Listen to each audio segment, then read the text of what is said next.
You're basically accusing black men who come up with a reason to not support Kamala Harris as engaging in misogyny. But some black folks may not be inclined to vote, or they may be a bit disenchanted, or dare I say, may even be willing to go as far as voting for Trump. Is it possible that it's policy as opposed to misogyny?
You're basically accusing black men who come up with a reason to not support Kamala Harris as engaging in misogyny.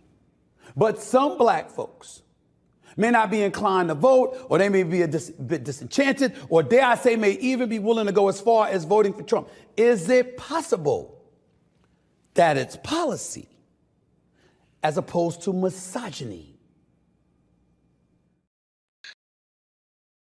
We've got to reach those ridiculous, crazy black men that did vote for Trump. So let me get this straight. If I vote for a party that can't define what a woman is, I'm no longer ridiculous or crazy. If I vote for a party that wants boys in my daughter's sports and restrooms, I'm no longer ridiculous or crazy. If I vote for a party that thinks they can pander to me using kente cloths and hot sauce, I'm no longer crazy. If I vote for a party that has done nothing but destroy my community for the last 60 years and open the borders in order to replace my vote and destroy my community further, I'm no longer crazy. crazy. If I vote for the party that wanted to keep me from voting, wanted to keep Jim Crow, wanted to keep slavery, the party of the Klan, I'm no longer crazy. And I'm no longer crazy or ridiculous if I vote for the candidate who's been in the office as vice president for the last 3.5 years and admitted to having a large part in pushing the harmful policies that have hurt my country, who can't answer basic questions and is quite possibly the worst candidate in American history, says she's going to bring change while at the same time admitting there's nothing she'd change about the last 3.5 years. Welcome to the podcast. You know, we got one more day to election day, guys. And it seems that there's a push that black men may not be voting for Trump. What? I know. Isn't that crazy? So I wanted to dig into why they may vote for Trump, why they may not vote for Kamala, the things that they said, and how we should go about it. In my opinion, and I'll give it after the end, I think your vote should be 1, earned. 2, I vote for my own best interest. 3, it doesn't matter what your race is. It matters what your policies are. You just muted yourself again. What's going on with your mic, man? No, not me, man. The girl wants to cook and do some blender stuff in the middle of my live podcast. You can't do that. Hey, don't worry about that. Mine's actually cooking right now as well. I hear your son. Y'all got baby daddy and husband issues. Can you guys hear me? Yeah, we can hear you. You sound good. You know what? Hey, Fearless, I'm going through the same issue because mine's literally cooking and kids running around me. So hey, and this is the reason why I don't do live streams around this time because everybody's up moving around. So it's like if you guys are gonna hear kids screaming, no, that's all good, cartoon is what it is, man. Family life. That's all it is. Let's go. I don't think HB Gone Global seen my house. It's 3,600 square feet. It's just where my office is at. Yeah, I know that's right. So can't do that. But go ahead, run it, man. F that. So we got a few things we're gonna do. So first, I want to get you guys' opinion on the vote. You don't have to really say who you're voting for, but you know why your vote should be earned. Because you know we're gonna go into Obama, what he said, what was said with Stephen Smith, and then we'll get into live with DL Hughley. Okay. So who wants to go first? Ronan, you go first. You are a stout Republican. You may I be have been for a lot of years. Republican. What do you think? Where are we going with this? I mean, I've been a Republican since I was 18 years old, bro. Joined the military. I used to get on brothers that were trying to vote Democrat while we were in the military because the first thing the Democrats do is cut what? Government spending. They cut our cost of living wages on every increase every year, every time they went into office. So I used to get on Democrats. But I'm gonna date myself here. As of Ross Perot, I went independent, but I've never been a Democrat. So when it comes to the vote right now, I mean, people are gonna have to weigh their options. You know, I'm almost of the mind, and I'm not even telling you which way I voted yet. I just might want Trump in the office just to get him out of here after 4 years. You don't have to hear his ass no more. So he has no political pull. You know, but at the same time, you know, Kamala Harris was like a throw-in. It wasn't even decided by the Democratic Party. Hey, we have these aspiring young Democrats that could potentially hold the office. It's like by default, she's the vice president. Biden had to step down due to senility or whatever the hell he's dealing with. All of a sudden, they throw Kamala Harris up there. That's not necessarily the way that things supposed to go. So it seems like they're kind of shoving Kamala Harris down the Democrats' throat. And then the Republicans on the other end, if you don't want a 34-time convicted felon, 2-time impeached ex-president to come back in the office, why didn't they take the time to go and look at some other options in the Republican Party too? It seems like they want to go with the status quo. So I'm not telling you which way I'm going to go, but at the same time, those are the options out there right now. Are you a misogynist because you wouldn't vote for a woman? Like you hate women? Is that a reason? Hell no. You That's vote what for the that's best party in the best situation that you feel like can help the American government. As an ex-military guy, that's the way I look at it. I look at foreign policy more than I look at anything else. no, that's If you can't intimidate people from other countries from coming here and trying to fuck us up, I already got a problem with you. BMT. What's your feeling, sir? Well, of course, I was raised to follow the sheep like most people in the black community. So I was first a registered Democrat. Then as I got older, I became more conservative, and my views are very conservative. So I don't consider myself a Democrat or a Republican, but I do have a conservative perspective of things. And the last time I voted Democratic was for Obama, his first election. After that, never again. So the Democrat Party will never get a single vote from me ever, ever, ever again. I do understand. My issue is this. Have you ever had a girlfriend, or maybe you've been that boyfriend and you was with this girl and then she broke up with you, or you broke up with her, and then what she says is, look, let's get back together. Come on, let's work this out. I'm gonna change, I promise. You give me another chance, I'm gonna be it. Now, I wasn't that person when you was with me, but you give me another chance, we're gonna do it. That's how I feel about the Democratic Party right now. Why is it important for you to pass marijuana when you've been in office for 4 years and didn't do it? Why do you feel it's important to give us loans now when you've been in 4 years and didn't do it? Why is it so important now? You want to try to put a ring on immigration when you've been in for 4 years and still didn't do it. Don't tell me what you're going to do when you had the possibility of already doing it. And now you say, oh, when I get in office, I'm going to do it. Well, what policies would you have changed? And when you say nothing, well, that means nothing's going to change. But I digress. I'm going to let some of this play because I really think this is one of the reasons that threw me off of them. This is Ice Cube. I'm going to let him play. And this is how they disappointed. Because I always want somebody who's going to listen to me. Let's see what Ice Cube got to say. I came up with the contract with Black America. And I didn't run to go work with any campaign. Both campaigns contacted me. Both campaigns wanted to talk to me about the contract with Black America. One campaign said, we love what you have, but let's really dig into it after the election.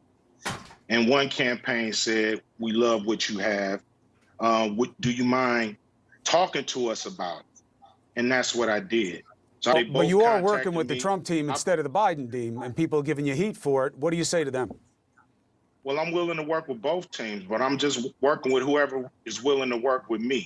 So the Trump campaign came to me and asked me to explain to them some of the contract with Black America. That's what I did.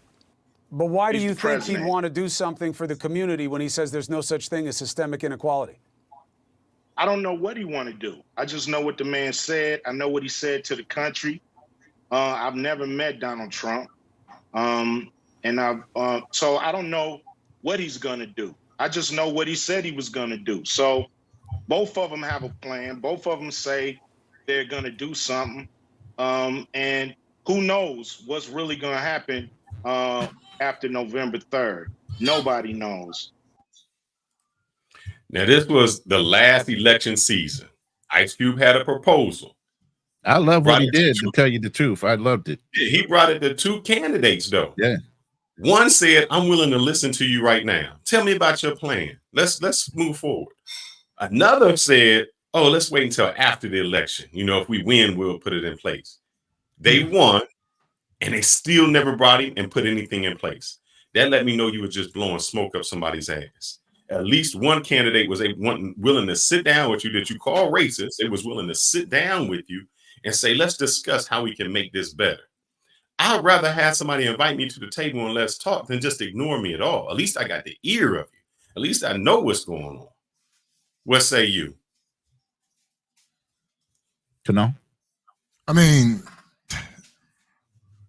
the way I see how the Democratic Party treats, sorry guys, I'm an immigrant, I'm Haitian, so treated African Americans is sickening a little bit. It's like They come to your community. They reach out to you when they need your votes. After they have your votes, they pretty much disappear.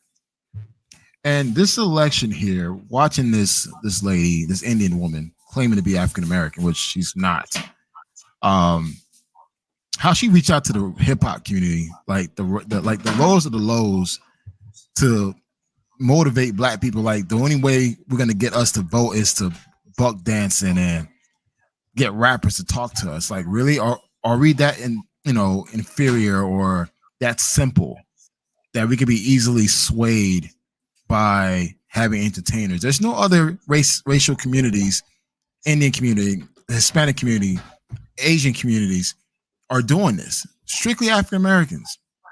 And and as a Haitian, yes, I don't eat cat, I don't eat ducks, I don't eat goose. So y'all want to talk that foolishness? I got my machete in the back. It's right behind me. Hey, gooses are pretty good, man. Geese, you ain't never had duck before? Hey, I don't eat. Hey, just getting back to the topic. It's kind of insulting a little bit, man. It's insulting your intelligence, really. It's like the fact that you're reaching out to the rappers. Like, of all the influential black people out in this space, you reaching out to like celebrities to get your vote. That's an insult. My issue is you've expected the vote. So this may be a time when black men say, you know what? I got to find this other video. When we've always heard from the boss chicks, we don't need black men. We don't need black men. Now, if Kamala loses, it's all black man's fault. Exactly. It's all black man's fault. We didn't do it. Now, here's the thing. Females who say it's black man's fault never blame a white female for not voting, because they make up a larger percent than black men. Now, why are they saying that they wrong or they misogynist? They don't say that to them. It's always out us. Because we're the only community that put the black women on a pedestal above our own. We're the only, and listen, as a Haitian man, we don't do that. Us Caribbean brothers, we don't do that. Us African brothers, we don't do that. You African Americans, y'all do that. Oh, hold up now. Hold up. No, hey, listen again. I am an advocate. Hold on. I am an advocate for people breaking that son-husband role. Okay, your mother is not the god of your destiny. Roland, as outside looking in, I understand. Coming from a culture where man is expected to be the man, right? A woman is expected to be a woman. That's my culture. Yeah. Seeing that in the African American culture, you guys don't have that. We don't. We don't. Unfortunately, we don't. And we don't. That's why we get nothing passed. We're not respected, taken advantage of, all the above. Because I'm gonna tell you this right now: us Jamaicans, Haitians, Dominican, Cuban, Puerto Rican, Trini, Bahamian, my fellow African brothers out there, we're looking at y'all like, yo, what the hell's going on with y'all? Why are you not controlling your household? Yeah. And so I look at it like this, man. As a man, we've just been pushed to the side. It seems like at least the Republicans are saying, bruh, the Democrats will say we'd rather have they, them, whatever you want to call them, way over us. At least they're saying we care about you. We want to listen to you. Be a man. That don't happen in no other community. But I want to get started with Stephen A. Smith, and we're going to go in. The first remarks are from Obama, and I want to take your guys' take on it. I've got a problem with that because part of it makes me think, and I'm speaking to men directly now, part of it makes me think that, well, you just aren't feeling the idea of having a woman as president. And you're coming up with other alternatives and other reasons for that. And so now you're thinking about sitting out or even supporting somebody who has a history of denigrating you because you think that's a sign of strength, because that's what being a man is, putting women down. That's not acceptable. Even when he talking about men, he has to put us down. It's always women. What do you mean denigrate? Obama, what did you do for us? Nothing. What did you do? What policy did you put in place? Nothing. All I know is LBGC, the Ledbetter, which was all about women. You did nothing. When you talked about black men, it was pull your pants up, do this, do that. Nothing. You put no policies in place that would help out black men. I'm going to tell you how even more disrespectful it was. This is how I know you still didn't do it. You helped a little bit, but not a lot. There's a law, a drug law out there that if you had powder cocaine and crack cocaine, the sentence used to be 100 to 1. That means your sentence, if you had 1 gram, it was equal to 100 grams. So your sentence was so much more if you had crack cocaine. He could have took that sentence down to 1 to 1 and say, look, 1 gram of cocaine is 1 gram of crack. And that's what it is, because white people are using cocaine, black people are using crack. He still didn't do that. He did 18 to 1. So he was like, I'm going to give you a little bit, but I can't give you a lot. Still never helping brothers out in any way. It is sad that he went through that. And I understand being the first black president. But when you just say, you know what, I might be the first and I might be the only. So as the only and the first, I'm going to do everything I can, especially in your last 4 years. You know you're not going to be elected anymore. Matter of fact, it's sad that Obama didn't put no black people on the Supreme Court. You know who he put? 2 women, 2 Latino women. Never chose a black woman. It was Biden, which is sad. They had to choose a black woman. Didn't do anything for black male. Didn't put a black male up there. That's what we got from Obama, fellas. Well, there's a HB Gone Global said that there were no FBAs. I bet you $100 everyone in that room was FBA. But at the same time, it doesn't matter. The fact that the men, I don't care what background you're from, you sat there and took that shit and said nothing. There was no pushback. Like, you didn't even question his logic in saying that. So for me is, I couldn't have been in that room. I would have questioned him. I would have gave him some pushback. Ronan, Semper Fi, would you have just sat there and let him say no, what he I will have no man chastise me like I'm some child. Sorry. Just ain't going to go down like that. You know, and just because you choose not to vote for a woman doesn't mean you're not voting. You might vote against the opposition, but the opposition might not be that 34-time felon. There is a Green Party member. She's actually a female. Mm-hmm. With a male running mate, too. There is a third option.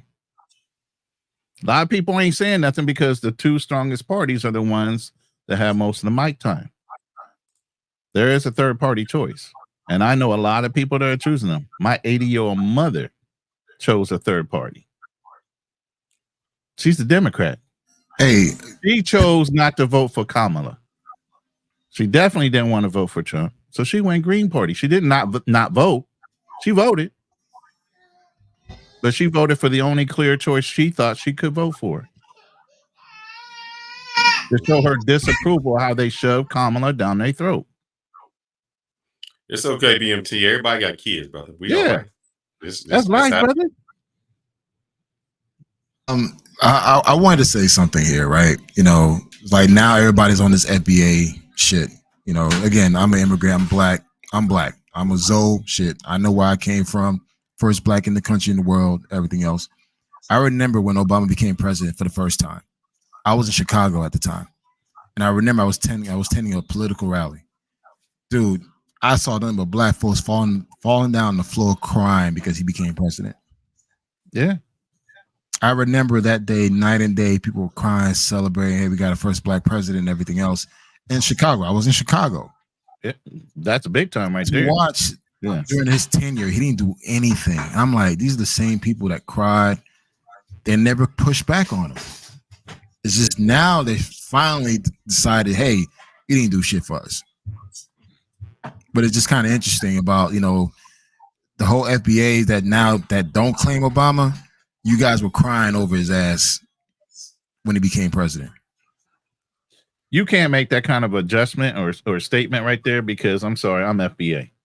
I'm not going to let you say that. No. You can say that. I mean, I agree. Say that. Oh, we all just fell over. We are happy that it had come to a point where a black man, whether he was FBA or not, was able to obtain the level of presidency. Okay, we bolstered that, and that's fine. But at the end of the day, promises were made, and obviously, if Fearless had loaded the thing with Riza, who's a Muslim, and went through all the things that Obama did that people can't talk about or don't talk about. You do recall that, 2008 stock market crash, Obama fixed a lot of the economy that was going on that somebody else got to take the benefit from after he left office. There was a lot of things he did in the shadows that aren't necessarily discussed that people like to forget. But the stability of the United States was upside fucking down when Obama went into office.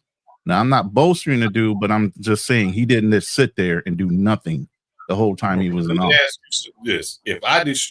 If my company took billions of dollars, did billions of dollars with the damage, and nobody from my company is going to go to jail, but a dude who broke into a car gets 10 years, what's the difference? Because, yeah, he saved. Okay, you got the executive branch, you got the judicial, and you got what? But they didn't do anything. Hold up. You say that, but he still has the. Can he prosecute? Can he prosecute? The same people that were in office were being paid by those guys and lobbyists. So why would they put the people that bolstered them into their offices, Republican, Democrat alike, were backed by these corporations anyway? That's how they get their positions. They're being financed by these major corporations. That's what it is. They don't care about American people no more on either side of the party, Democrat or Republican. They're all being paid by the same companies. So why would they turn around and prosecute their benefactors? No, I'm saying exactly. That's what it is. So you can't blame Obama for that either. The hell I can't. Why not? I mean, all that means is you got your palms freeze. You got your palms freeze. And if I don't have enough money to grease your palms, you ain't doing nothing for me. So then every Republican that was in office that was always backed by the lobbyists and Bush that allowed the different financial loan institutions to do whatever the hell they wanted, run up the rates for real estate and everything else in order to cause the fall of the actual the stock market was on the Republicans. But nobody went to jail on that either. The Republicans representative from the Democrat Party, they've been. Bush allowed a lot of that stuff to go on for a lot of years, and it came to a head where the fucking market crashed while Bush was in office. You can't blame that on a Democrat, and I'm a fucking Republican. So let's be clear. I understand our faults, and I'm not going to deny our faults. Okay. But I'm not going to dishearten somebody that actually came in and fixed something, even though he's not in my party. Let me ask you this, Ronan. Yeah. Hey, how about if the house was broken in, everything was stolen, then you call the house again and clean up everything? Your house is broken in, everything is stolen. Then the same people who stole everything from your house, you call them in and say, hey, can you help me clean up and make sure that this is all right? What kind of nonsense would that be? I don't get the question, to tell you the truth. Can you say that one more time? Yeah. Your house is broken in. The thieves take everything from your house. They steal everything. After they leave, you call the same thieves to come in and say, hey, can you help me fix my house and get it so that nobody steals anything again? Right. Does that make sense to you? And the reason I say that is because the same people who caused the 2008 decline were the same people he hired to come into office and fix things. Yep. Oh, you talking about some of the stock companies? Yeah, I understand that. So what sense does that make? To make sure here's the thing: some of that stuff was already set up before. If you guys actually watched what was going on after the market crash, Bush had already pre-hired some people to try to fix what was going on in the economy, and it was the very same people, like you said, that helped bolster the fall of the stock market. So I agree with you, but those people were already in place when Obama came in. Now, did he work with them? I don't know. He hired the treasury person that was from Goldman Sachs. Which is ridiculous because Goldman Sachs is an investment firm. I understand that. But let's not belabor on Obama because this is not why we're talking about what we're talking about. So I brought up the point that he did do some things, and I'm not going to take away from that man, but he didn't do everything he could have done while he was in office. Hey, I just got my dinner, so just put us on mute, brother. Yeah, so I'm about to go eat my dinner real quick, but I'll be here listening. Off. Yeah, I will. All right, let's hear what Stephen A. Smith, what else he got to say. Yeah. Respectfully, President Obama, what you said is not acceptable. I'm going to say it again. Respectfully, what you said is not acceptable. Not to me, not to a host of black men out there who's not even thinking about voting for Donald Trump. What you said is unacceptable. That I want to go to Khalil Thompson, co-founder and executive director of Win with Black Men, who responded to criticism of Obama's comments. Take a look at what he had to say here. Quote, I believe President Obama is speaking to a tangible, visceral understanding of what it means for all men to relate to women in America. Calling out misogyny is not wrong, end quote.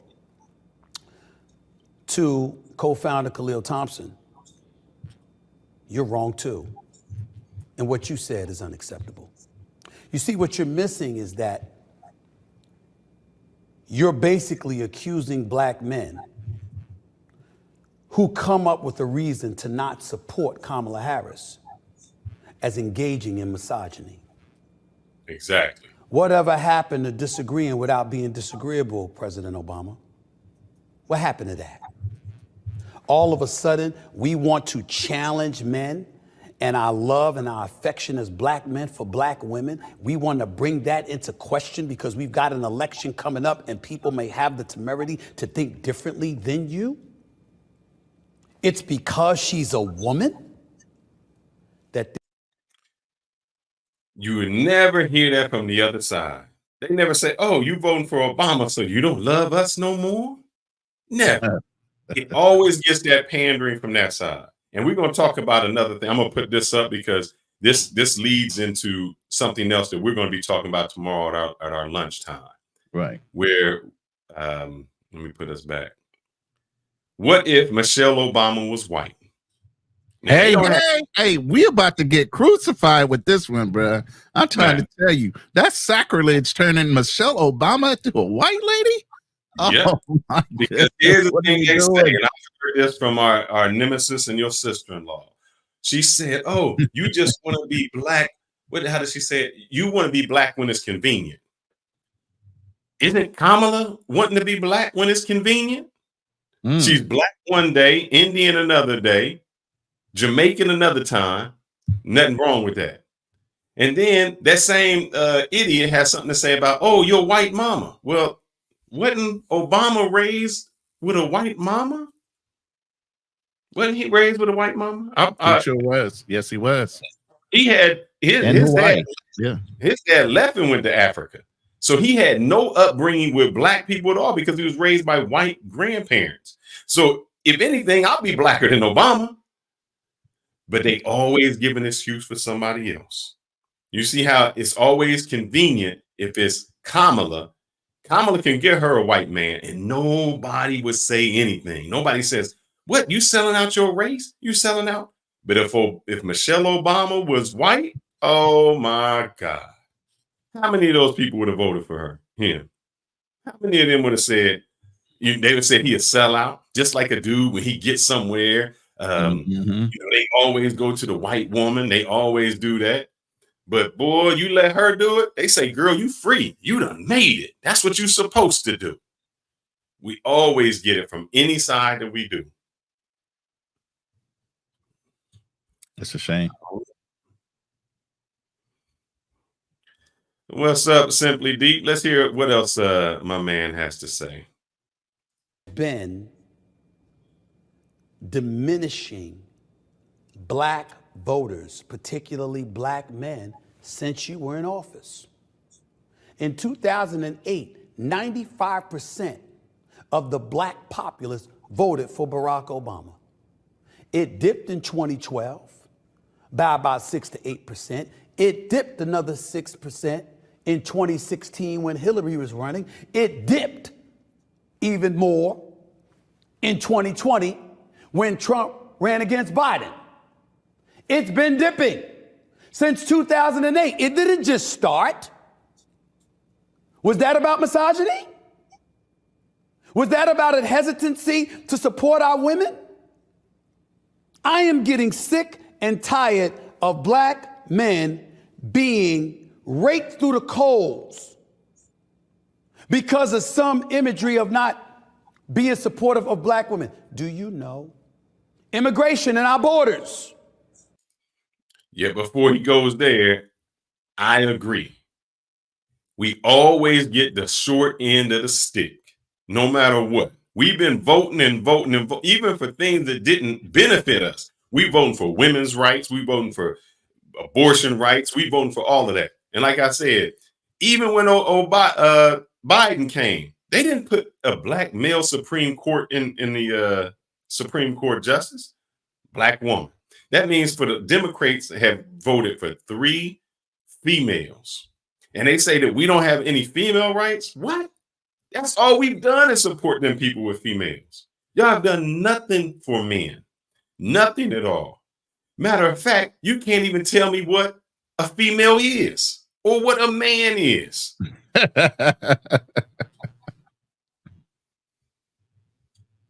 That is crazy to me. Always want to say misogyny. Why is it if a man votes his mind and he votes for another man, it's misogynist? But if a woman votes for a woman, it's okay. You're just supporting the cause.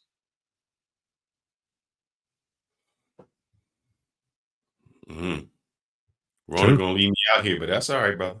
No, that's it's true. Right. I mean, you're right. They have always talked down and asked us to kowtow to whatever the Democratic Party wanted to do. And we just being worker bees, just putting our head down, doing a lot of things, we just went ahead and did it. But that has changed in the last, I want to say, decade and a half. But the question is for me, and it's maybe to you guys, both of you guys are FBAs. Why is that? Why do you kowtow your manlyhood, your leadership to accommodate the opposite sex, especially? I don't like that way, the phrasing of the question, because it's kind of fucked up. Hey, it's the truth. I'm from the outside looking in. I just see things. I'm like, okay. This is the same thing I bring up all the time about son husbandry. You've gotten 70, almost 80 years of single mother raising households, and the single mother has been domineering to a son to where he respects that woman more than he respects that absentee dad. Mm-hmm. And it progressed from there. That's a quick and a short answer to that. I say it because they are the loudest, most aggressive group. And when they talk, they make so many threats and so loud that other people listen. They don't have to be right. They just have to talk the loudest. And that's why we get into it where we say, what is it a guy says? Man, I'm just trying to get some peace, man. Can I just have peace? And so to get peace, we just shut up. It ain't that we want to shut up. We just shut up because that's the peace we get. And so what do these black women do? They go somewhere, they complain, they blame. Yeah, matter of fact, what happened in your town, in your country of your state of Georgia?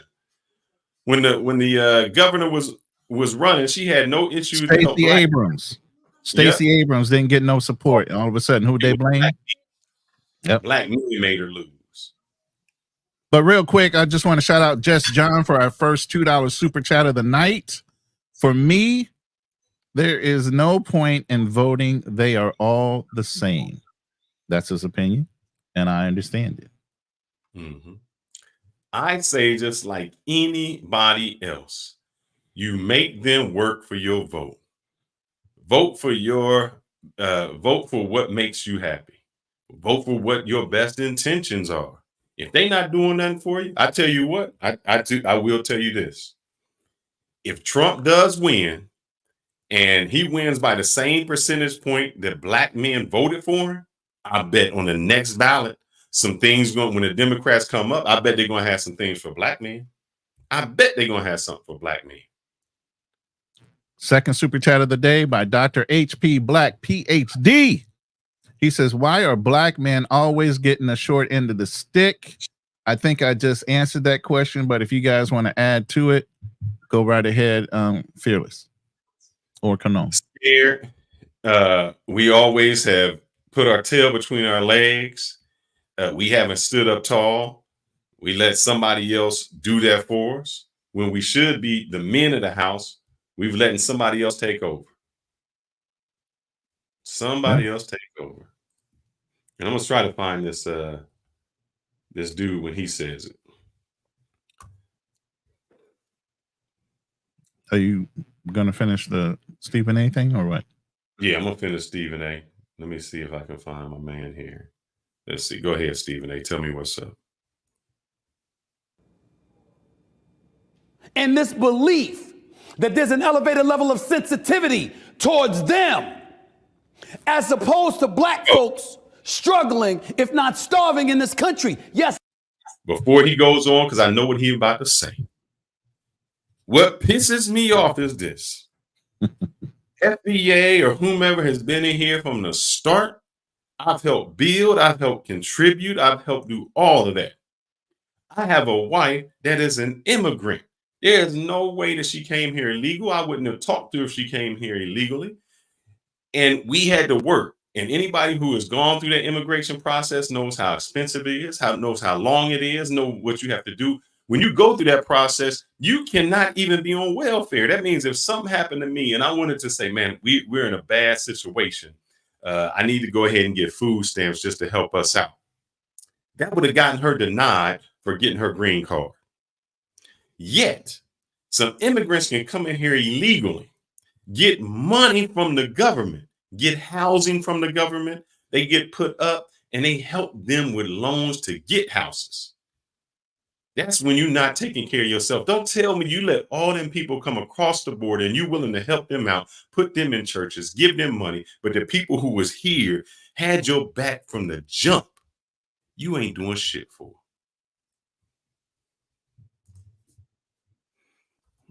How you feel about it, brother? And then I'll let him. No, man, you letting it go. I don't know why y'all two are going back and forth. Like, yeah, come on now. It's not just about the FBA thing going on right now. Y'all over there in an echo chamber in the chats. I think. I think it's just more like what Fearless said. Keeping the peace. I think a lot of black men have followed that same thing. Like, make sure that happy wife, happy life. Bullshit. So it's like again, and also too, they're afraid that the pussy ration. So it's like, hey, she finds out that I voted for a Republican, that may ruin any chances for me getting some ass, the next night. So those, I think that take into consideration, but other races of men don't have that issue. Only black men. So exactly. Asian men, Indian men, Hispanic man, white man, they can vote for whoever they want without an issue. But somehow black men, we have to fall in line, and it has to fall in line behind, a woman. And it's just kind of fucked up because other races of men are laughing at us. Yeah, and that's a fact. In other places, the woman votes how her husband votes. In our place, the women convince us to vote how they vote. That's the crazy part. But let Stephen A. complete this. Go ahead, Stephen. That plays a role too. I brought it up right here on this show. When the mayor of New York was talking about $53 million in prepaid credit cards for immigrants who came across our borders illegally and having prepaid credit cards for them. And I said, wait a minute, black folks been starving for years. We ain't get that. You don't think they notice? You don't think they notice? Is it possible that the only reason some black folks, not me, But some black folks may not be inclined to vote, or they may be a bit disenchanted, or dare I say, may even be willing to go as far as voting for Trump. Is it possible that it's policy as opposed to misogyny? It's not only possible, it's what happened. It's not only possible, because there are no policies that are helping us out. Every policy is out to help them out. They're not having policies to help us out. And so when you say that, what policies you got to try to help the brothers out? Nothing. And when she said that she's going to, here's the trick. She said, I'm going to do loans. But that's not just exclusively for black men. That's for Exactly. others. There's always that other that was added to what she stated in that. So other people can also qualify for the loan. It's not specifically for black men. Correct. And if you were so interested in making marijuana legal and you were tired of locking people up, why didn't you just start that? Oh, because here's as a prosecutor, you have a choice as to what you want to prosecute and what you don't. You can say, you know what? We're not prosecuting any more marijuana cases, or it has to be an absorbent amount for us to prosecute. Nobody goes to jail. If you wanted to make it legal, you could have put that in place a long time ago. But now you pandering and politicking to black men saying, oh, we're going to help you out. That's not going to help you out. Because even if you make it legal, you know who still makes the money? The white men growing it. Because what they'll say is, gentlemen, you already went to jail for marijuana. You have a felony. You can't even be the owner. You can't get the license. Yeah, you can't get a license. Exactly. So what does it matter? You had the power to, this is what I hate, when you had the power to make a difference and you didn't make a difference. And now you want to say what you will do when you didn't do it when you had the opportunity.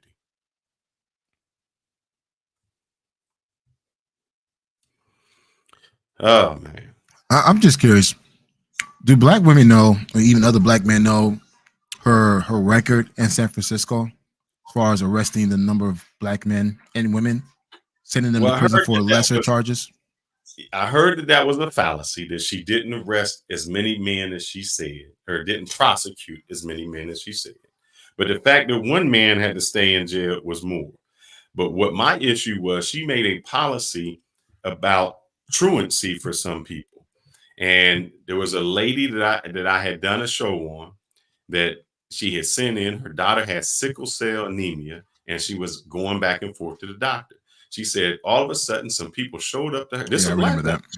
Yeah, they showed up to her door and arrested her. And she had to go through 2 years of battling with court, going through all of this just to prove what they already knew for a policy that was just made up. They made her the face of this truancy thing. Right. Crazy. It's unfortunate, and things like that being highlighted doesn't put her in a good light. And that's why I said she's kind of forced down a lot of the Democrats' throat, because by default she was the vice president, which I don't think was fair for the Democratic Party to be forced to accept her as the primary candidate without actually calling it to a vote, looking at other options first. The DNC had plenty of time to do that before the actual whatever they call it happened, the convention. They had plenty of time to go through that. I mean, how do you think Obama rapid fired all the way up to presidency? He only served, I think, one term as a senator before he was automatically pre-selected to what? Run as the president. So it doesn't take that long to figure out who can potentially run and possibly win against the opposing candidate, but they didn't do that. By default, they just gave it to her. Well, the reason we got here is because BET had a whole show surrounding Black Men Vote. They went for a different prospect, but we're going to say we're going to play that, and we're going to do all the topics they hit. So let's let them. Let's go DL. Harris's record when she was a prosecutor in California, specifically people who said she locked up thousands of black men. And to tell you the truth, and full disclosure, I fell for that one. And I had a meeting with the vice president. She asked me to do something simple, which is to actually look at a record. And I looked, and she was in fact not what I imagined or professed. And I think that I felt like a lot of young black men felt, and you see these systems and these agencies just running roughshod over black men, and you can't believe that anybody who represented that agency would be any different. That's not to make an excuse. Obviously, I should have done my research. And by the way, research isn't doing things to edify your perspective. Research is about challenging what you believe. Exactly. It's not about that. Exactly. The reasons that some black men have an aversion to supporting Kamala Harris. A lot of misinformation. You have, you know, the things that was done, track record in California. A lot of people ran with that. Harris has a track record of doing certain things to black men or just the black community as a whole, but so does Donald Trump. So once again, I'm up in the air. What misinformation have you heard as it pertains to this current election and candidates? When it comes to Kamala Harris, they say we're not going to vote for her. But one of the reasons they say they won't vote for her is because she threw thousands of black men in jail for, you know, marijuana cases. You know, how we consume information now is more so in a bite-sized way. So a lot of times you get the sensationalization of what they put out there first, and people just hold on to that and don't necessarily do the research. Like, if you just do the research, it's far from the truth. I mean, you have a phone, you can Google it. Do you think there are unfair judgments that black men are uneducated with their votes? You say uneducated? I'll say to a degree, yeah, man, to a degree. But I would say uninterested would even be better, though. I love, I appreciate it. And its approach to. So hold on. You stop that real quick, because they really didn't say what was the actual truth to her record. The truth is, there's supposed to be less than 100 men she locked up in. But they didn't say that in that piece. So how are we supposed to know what the truth was when they alluded to there was a lie? But what was the actual truth to her actual record? I watched it. That's what they said. The actual truth. Okay, well, you got to say that, man. You kind of trying to avoid it.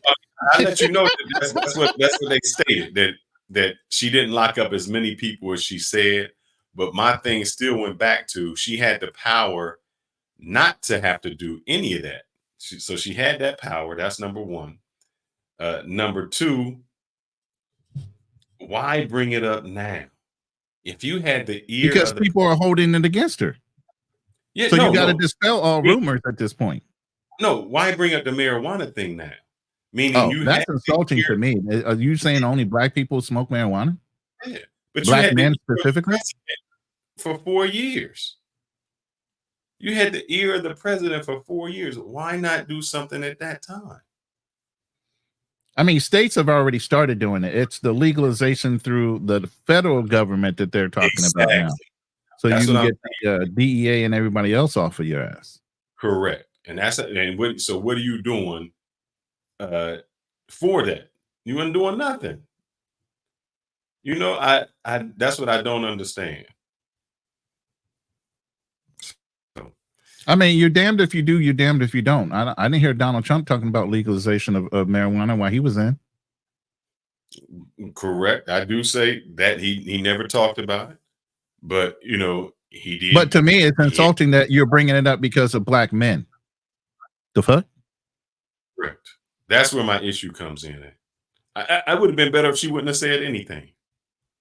Exactly. So it makes it sound like you pandered to black men. That's where the issue comes in. Like oh, all you guys doing is just smoking weed. Let's help. That sounds fucked up. My thing is the shaming of black men, shaming other black men not to fall in line. That's like, for me, if a guy were to come up to me and question, you know, who I'm voting for, and he has to give his 2 cents, I'll tell him fuck off, man. It's like, bro, I'm gonna do what I'm gonna do. But now it's the shaming, not from women, but the shaming from other men. That's scary, because that could get into a lot of fights. It could go left real fast. Mm-hmm. And it's just like, this whole thing that you have to fall in line. I don't know, man. Staying cold type bullshit. It's like I'm not with that. Man, let me see. Trying to find this thing where to answer your question. But let's hear. This is part two, or the second thing. Fighting crime in our communities. We want safer communities, police reform. Wes Bellamy, honestly, which candidate, and just, which candidate you think gives us the best opportunity for that dynamic to happen? Well, to me, I think it's very simple. I'll tell a really quick story. From 2016 to 2020, I was the vice mayor of Charlottesville, Virginia. Many of you are aware in 2017 we had white supremacists come to our community. Oh, the good people on both sides. Right. Yeah. So I was the only black person on the council at the time, the youngest person elected. And after a group of white supremacists literally came into our community and unalived someone, rest in peace to Heather Heyer, the first press conference that 45 had, he stated that, again, literally, there are good people on both sides. Furthermore, this is the same individual, if we're talking about who should we trust to keep our community safe, wants to provide police officers with full immunity to be able to do whatever it is that you want to do whenever you feel like a situation arises that requires you to not use best practices, whether that be using patience, calling a mental health professional, but if you believe a person needs to be shot down like a dog in the street, you do so, and you won't have to face any consequences. So when we talk about a matter of safety, a matter of keeping our community safe, you have a person who literally just rambles and acts off of emotion, compared to an individual who's saying that I candidly want to use legislation and policy to find ways to not only keep our community safe, but help us thrive in every way imaginable. You said something that I very rarely hear black men say. Representative Justin Before he goes on, my question still becomes this. You have 4 years to change qualified immunity. You have 4 years to change that. Black Lives Matter, or somebody proposed something about police reform. That never got done. So what does it mean that you're saying you're going to do something that never got done anyway? What community did you protect?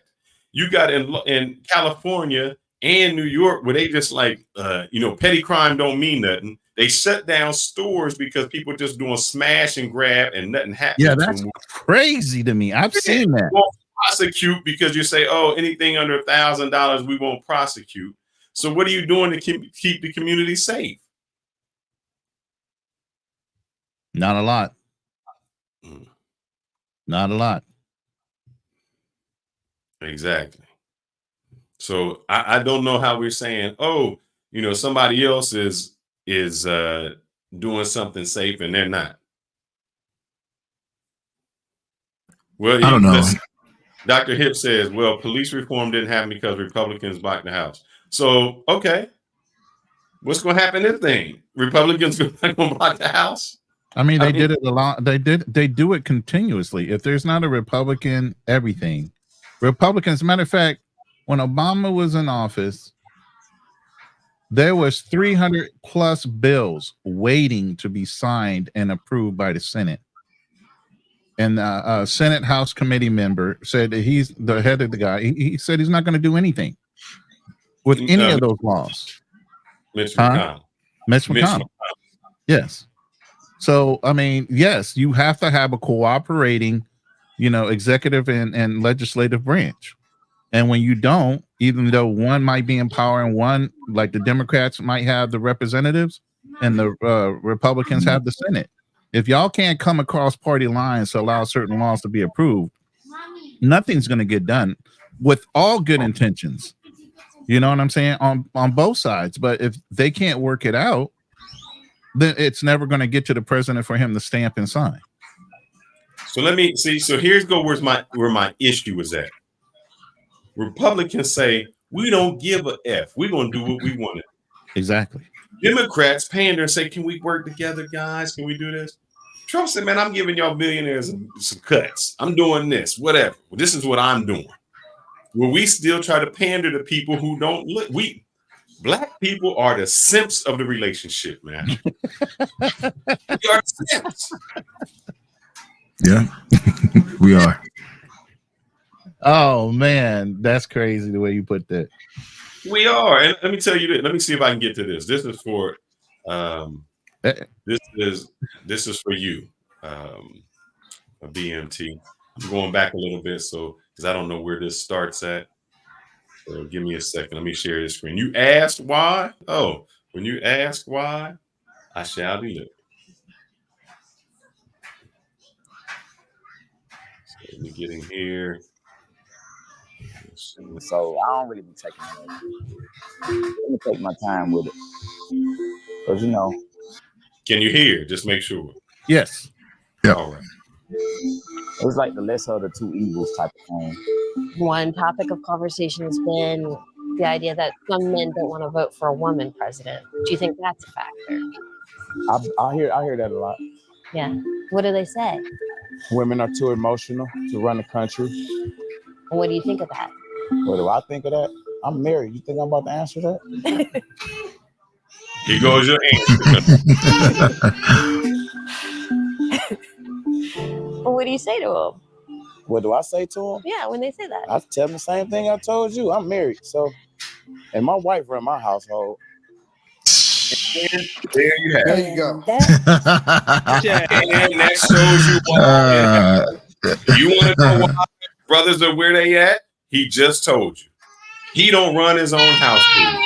He can't say nothing. He can't say who he voting for. He can't even say why, because his wife run his household. He has no say so, and this is the reason that where we at. And you want to know why Democrats is where we at? That brother right there who just told you that. Simps of the party. Black men are the simps of the whole voting atmosphere. Damn. You going at them like that? Oh, yeah, that's right. Oh, Krusty says, remember that we are only 13% of the population. We must form coalitions with others to get anything done. We can't get it done alone, and that's just facts. That is correct. But then why do we just give our vote to somebody who doesn't have any of our best interests intact? We can't just give our vote away. You know, it goes back to what I said earlier in regards to happy wife, happy life. Oh, a lot of guys. Hey, you know how many times? Do you know how many times black men have told me this over the years growing up? Oh, I've heard it. And I never understood that shit. I like, huh? So if I'm not happy, I gotta be miserable because she's happy. So it could be that, man. I think a lot of guys just feel like they need to fall in line, and like, hey, that's how it is. Now let me hear this part, because I'm gonna challenge you on this, Kennard, what this next brother has to say. Not challenge you, but I'm gonna ask you a question. Pearson, Ben Crump, and Michael Ealy. So they're joining us on the panel. Okay. As a nation, we've never had a female leader. Never. Okay. So there is an unspoken idea that a lot of people have, whether they say it out loud or not. So what was your impression? Look, I love President Obama. And I think we got to be honest in our own community about the reality of sexism and the role that patriarchy plays in our own community. Sure. I go to churches a lot, and there are people who will greet me and not greet my fiance, who's standing right next to me. So is that, in your opinion, misogyny? Because the same thing. So this is, we're not calling Kanal out, but when my wife was there, and I said, "Oh man, just ask her." The first thing he said was, "No, I'm going to talk to you because I don't go to somebody's wife and talk." So what he's saying isn't misogyny. To me, that's just respect. That's what a man does. I don't come and talk to your girl without talking to you. I talk to you and I address you as a man. And then when you say, "Oh, you can introduce my wife," how it is. Men have a conversation with men. We don't go in and then talk to somebody's woman. That's how you get screwed up. That's when you a man. I can't just talk to his girl like that. No. What are you talking about? Not misogyny. No, it's called respect. It's called respect. It's respect. I mean, personally, if I'm in a room with Fearless wife Do you know what I'm gonna do? I'm gonna walk myself outside and go sit in the car. I'll wait for him in the car. It's just a love and respect that you give into Fearless and to his wife, even though she may not even know it.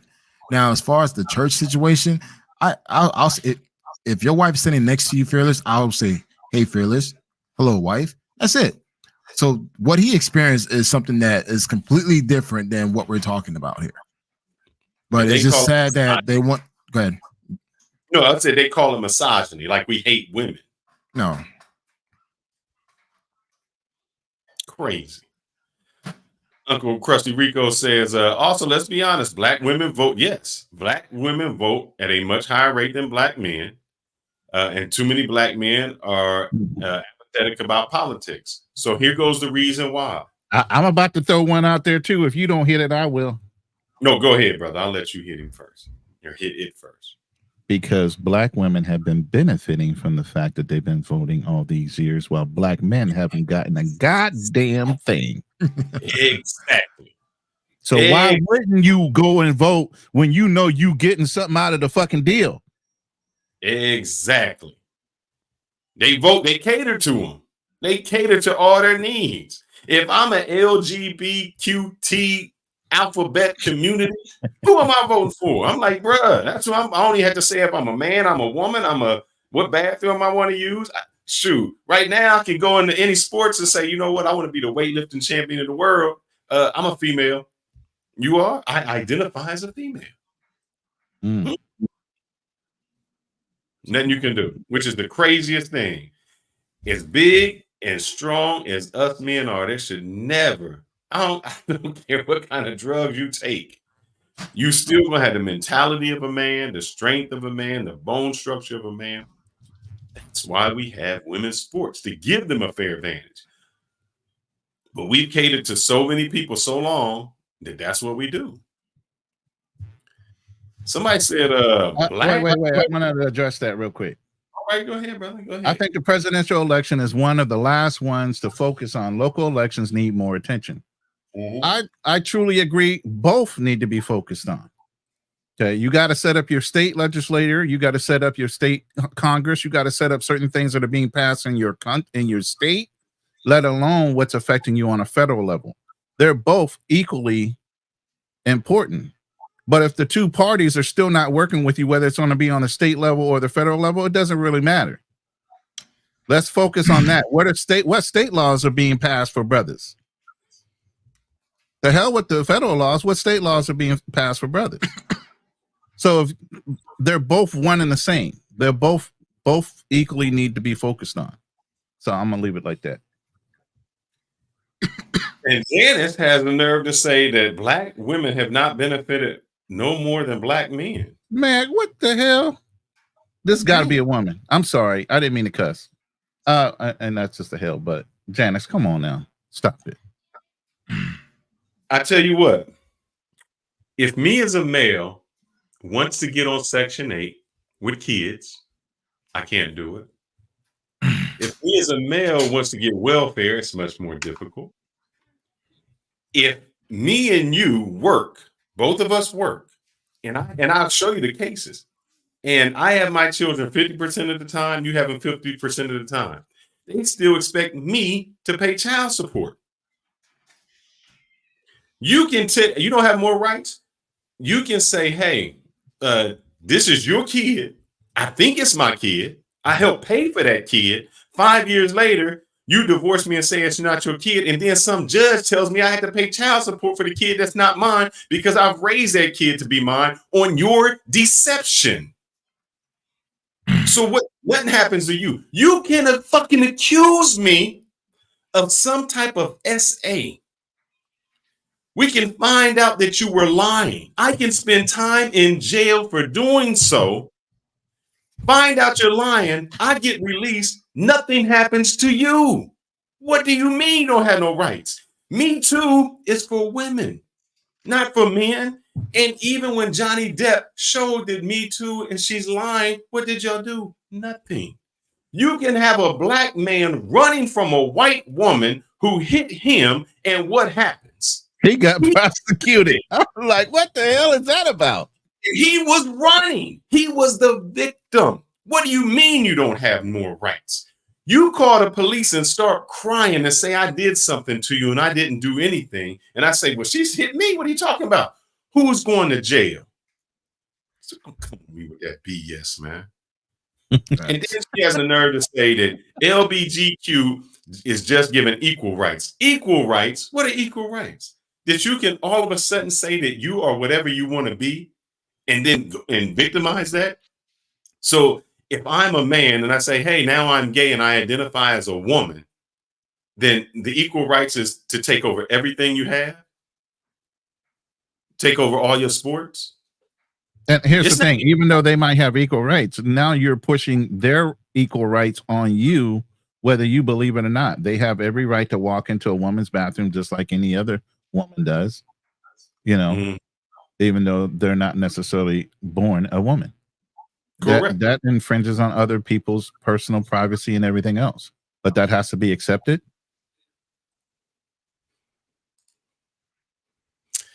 LJ says black women have lost control and influence over the black male. That's the problem the Democrats are having. That's right.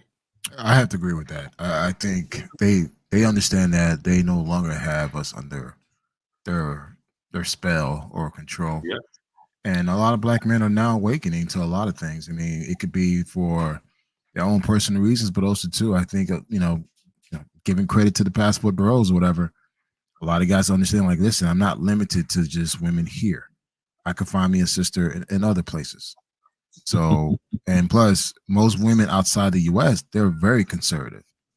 Right. Like, as much as you guys want to think, things are easy, party, whatever, but people outside the U.S. are extremely conservative. Hence, why they tend to vote Republican, because they have very conservative views. Uncle Krusty, you listen to us enough, Uncle Krusty. You come around to how we think, brother.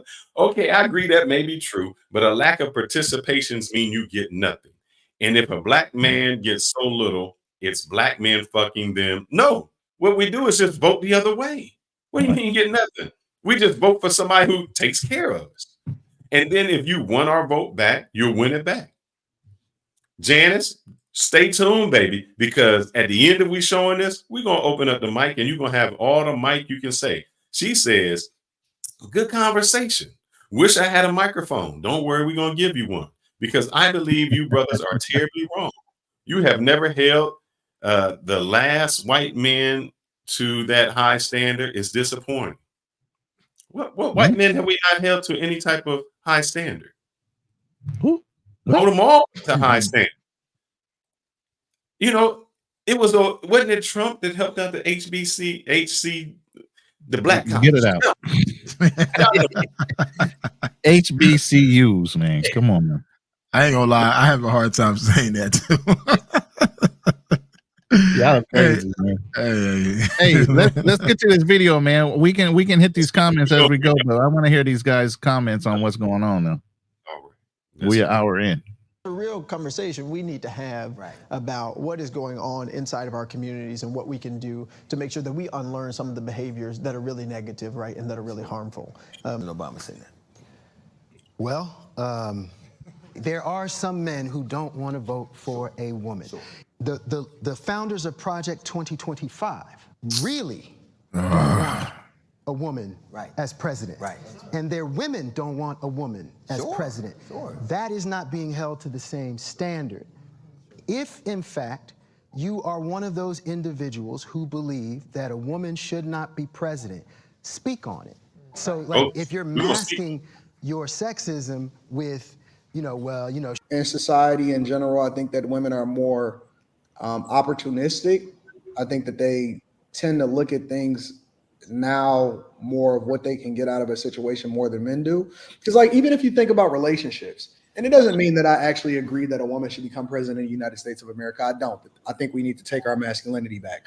However, I think that women today are much more vicious than men. I think that men would pause and think twice before they hit the button. I think that women are more likely to hit the button just out of spite.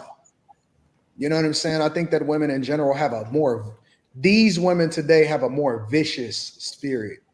They go for the jugular, they go for the throat. You could be with a woman and you know, that'll be the end of you. And let's just say something happened to you and she'll be on to the next one without even thinking twice. So what you're saying is women are chaotic beings, and women are chaotic beings, which is all the more reason why they should not be president. Because I agree with you. I agree. And that's the reason why I don't agree. I don't think that women should be president, because I don't think that they are able to remove the emotion to make more logical decisions. I don't even think that that's the way that they built, you know, the way that their bodies operate, their home, everything that's in them generates more emotional. And it doesn't mean that men aren't emotional or they can't have emotions, but I think that women are not as logical, but I do think that they are more vicious, 10 times more vicious. Can I ask a question? I see women arguing, like in our legislative branches and things like that. They are like monsters. They go for the jugular. They create whole themes on each other. I think that women are much more vicious, and I think that they also carry grudges a lot longer. Hit the streets of Atlanta. We got to roll the tape.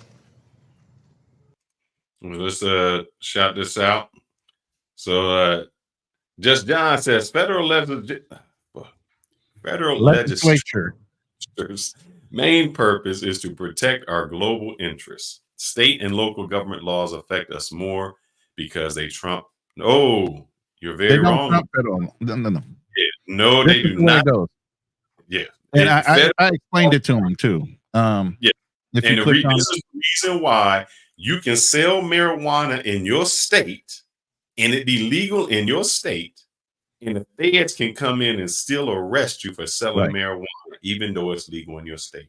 Federal law trumps all law. Right. And this is where I said that's very true, but they can influence the influence of a local law can turn into a federal one because of their success in that local state. But no, the state laws are proving grounds, and then they could possibly be suggested to go to a federal situation where they get passed as a federal law as well. So it doesn't work the other way around. They can't circumvent federal law. Federal law will always trump state. But yeah, you need to control your state laws. Definitely. But then also what happens is how the federal law works is they will give certain benefits and certain things to the states if they abide by federal law. Example, if you said you wanted your drinking to be 18 years and over, in your state law, you can have that. But then the feds say, hey, we will give an incentive and more money if you make it 21. So that's why most states follow the Fed law, is because of monetary value. That's what happens. But state law trumps it all. And that's how, and the feds are so powerful. That's why Fed law trumps it all. You just say state law. Yeah, Fed law trumps it all. That's why you can say, hey, I didn't break any state laws. And the feds can say, yeah, but you did something and called somebody across the state. Now we're gonna pick you up for federal law. And it's federal laws that'll get you every time. So how y'all feel about that? He said that he's not voting for women, and women are more emotional. Women can. I mean, that is Andre. That's Anton Daniels all day long. Yeah. I actually got clipped up by him because I came on about 2 years ago and was saying some shit like that. He clipped me up, so I'm actually highlighting one of his damn lives because of that. So he went and got wrapped up in the flag and got all dramatic about it. I said, man, I got a flag too. What's your point? But how do you feel about a woman being president? There's been proven. You got a queen. You got the German chancellor, whoever that was. Even when Trump was in office, you got plenty of examples of women running countries, and they didn't go to hell in a handbasket. You know, that old school way of thinking is not necessarily true anymore. I understand men should be the head of their households, but there are quite capable women that will. And here's the thing. We have built a system for women to actually take advantage of the male protection that we have set in place. Women will be able to take direction from some men. They'll get bitchy or whatever the hell, but they'll take direction. You got Donald Trump that won't take any direction. And he had no political fucking background whatsoever. And politicians that had years of experience would try to advise him. He's like, no, I'm going to just do it this way. It goes against the whole system whatsoever. As long as you set up your committees well, and you allow them to run those committees and update you from time to time, you allow those people of knowledge to run the country, shouldn't be no reason why she couldn't run the country or a woman run a country, because it's already been proven. Go ahead, Black Man Travels or Fearless. I was just going to show that it does say that yes, federal law does supersede state law where there is a conflict as established by Supremacy Clause of the United States Constitution. But there still has to be something.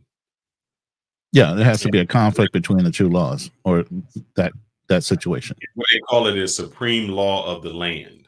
So it does take priority over any conflicting laws. Example, if you said, man, you know what? I want to have slavery in my state.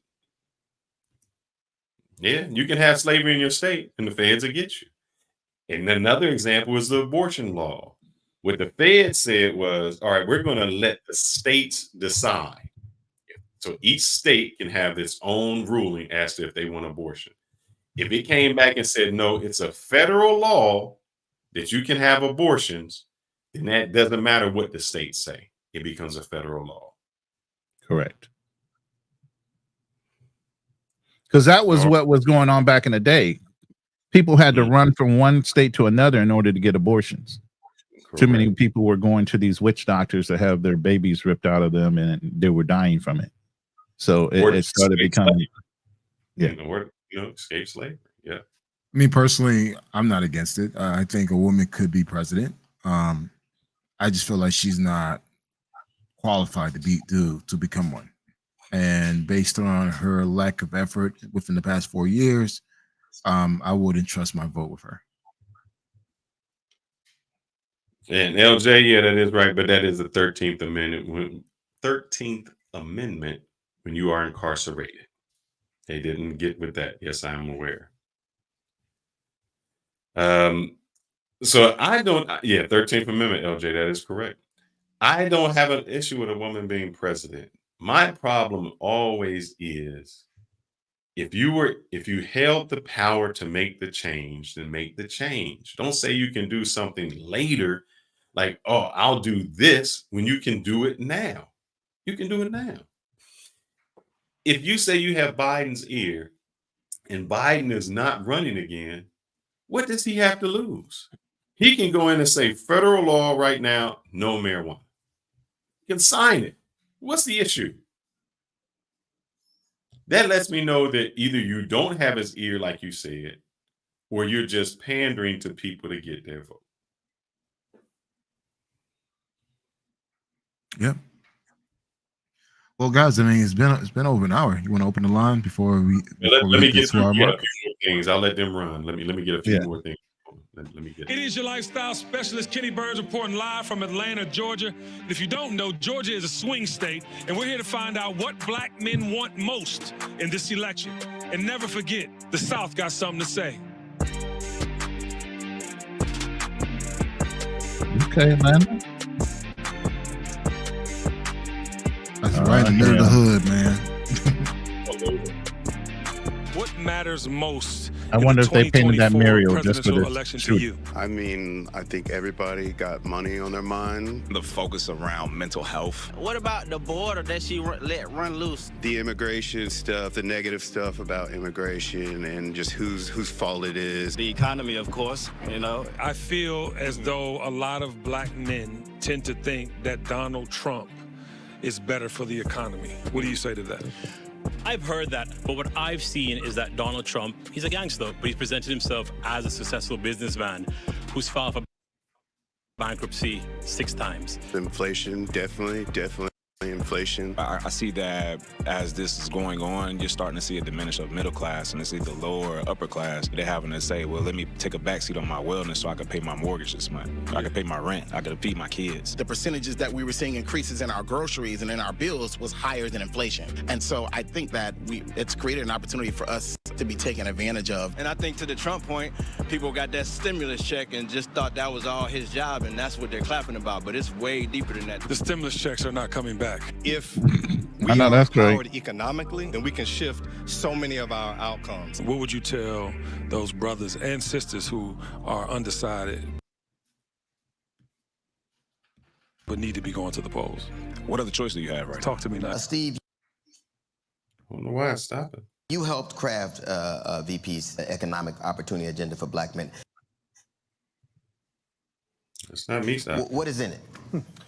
Well, first, actually, it's Black men who helped craft this opportunity economy because the vice president didn't want to talk about Black men or talk down to Black men. She wanted to listen to us.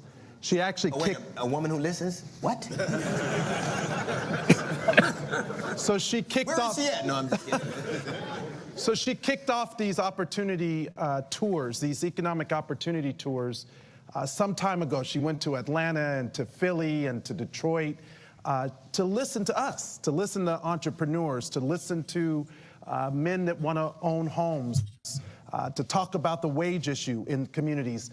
And from that conversation came this Black men's agenda. It came from us. And that is what we need in a leader, not just for president, but all elected officials, to not take us for granted. So in the agenda, she's talking about addressing work, wages, and wealth, to be able to own more than we owe, to move from a consumer-driven economy to an ownership-driven economy, one where we actually have a stake in this. Equity in it. Through home ownership, by providing $25,000 worth of down payment assistance. She wants to help more entrepreneurs actually start their business by providing $20,000 of forgivable loans, loans that do not have to be paid back. We did that for small businesses during the pandemic. She wants to do it to help entrepreneurs start their business. And then when they start it, she wants to provide $50,000 of deductions in the first year of the business, because that's where you need the help the most. So centering these issues is what she heard. She also heard the need to address health care by establishing a national health equity initiative to tackle sickle cell, prostate cancer, and diabetes, the three leading cause of death for Black men, disproportionately. And yes, we can invest in solutions to provide better education and prevention and treatment to save Black lives. You know what I found? My question is, why didn't she come speak to Black men for the 4 years that she's been in office? If she wanted to provide all of this and she wanted to do all of this, it's not that we need it now. We've been needing those opportunities. Why didn't you come before? And I just put something in the chat when she said she wants to help things out. Well, Trump in 2017 created an opportunity zone. And that was to give tax incentives to encourage investment in low opportunity income communities. So he was already doing that. He did what you're saying you're going to do. You got T-Mac in here. He said he has invested in an opportunity zone. Yeah. And then when she says, hey, you know, this is for Black people. You cannot have a loan set up for Black people. It's still for all. And usually what happens is we still never get it. Everybody else takes advantage of it and we don't get it.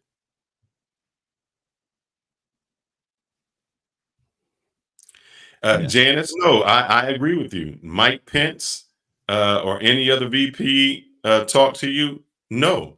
But don't say that I can do something more. Every decision that I made, I would agree with Biden. And then when you say, hey, it's going to be a different administration than Biden, how?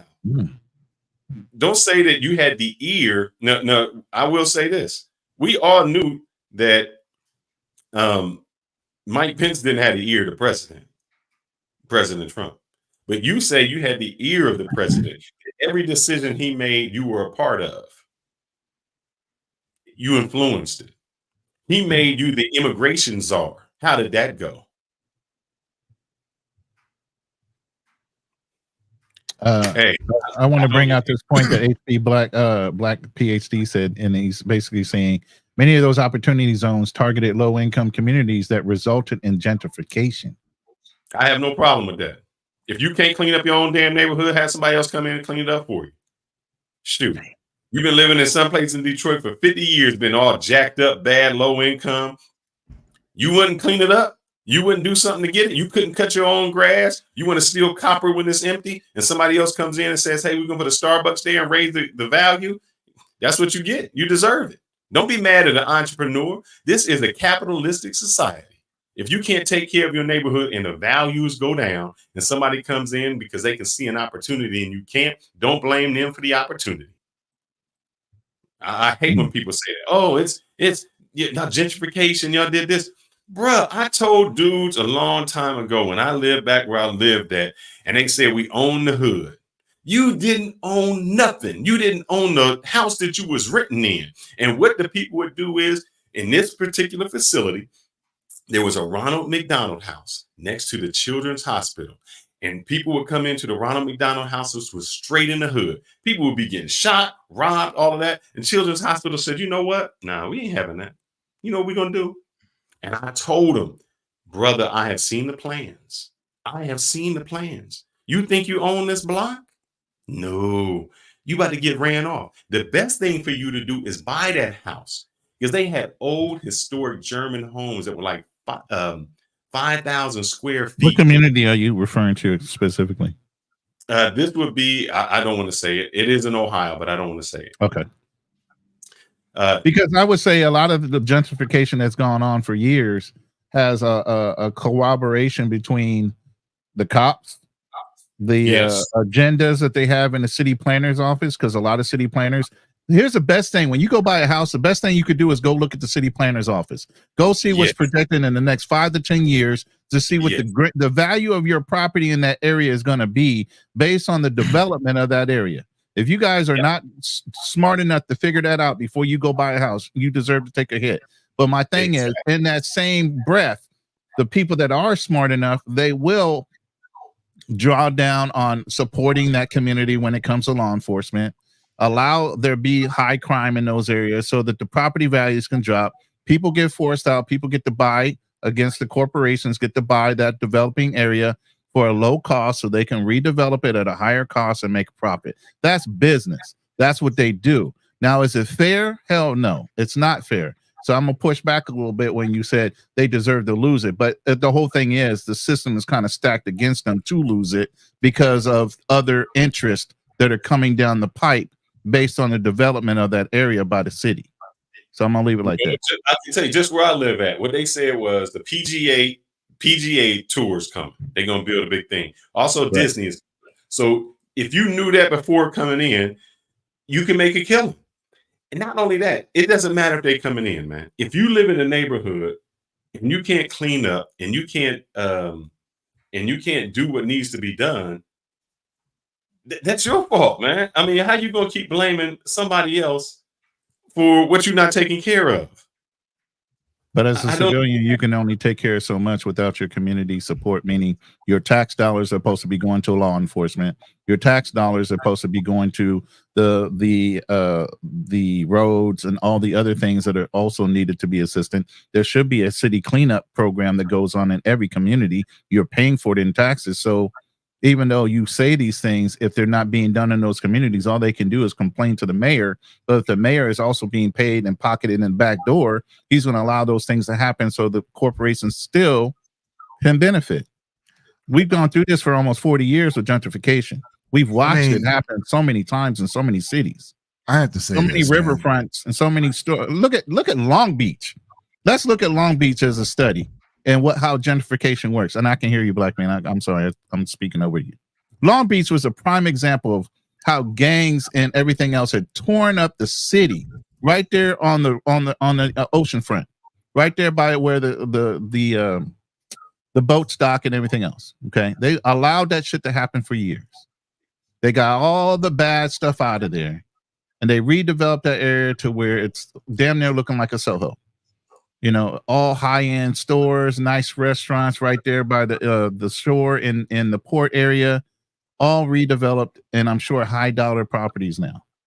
Oh no, I'm gonna show you this because I know y'all saying it's crazy.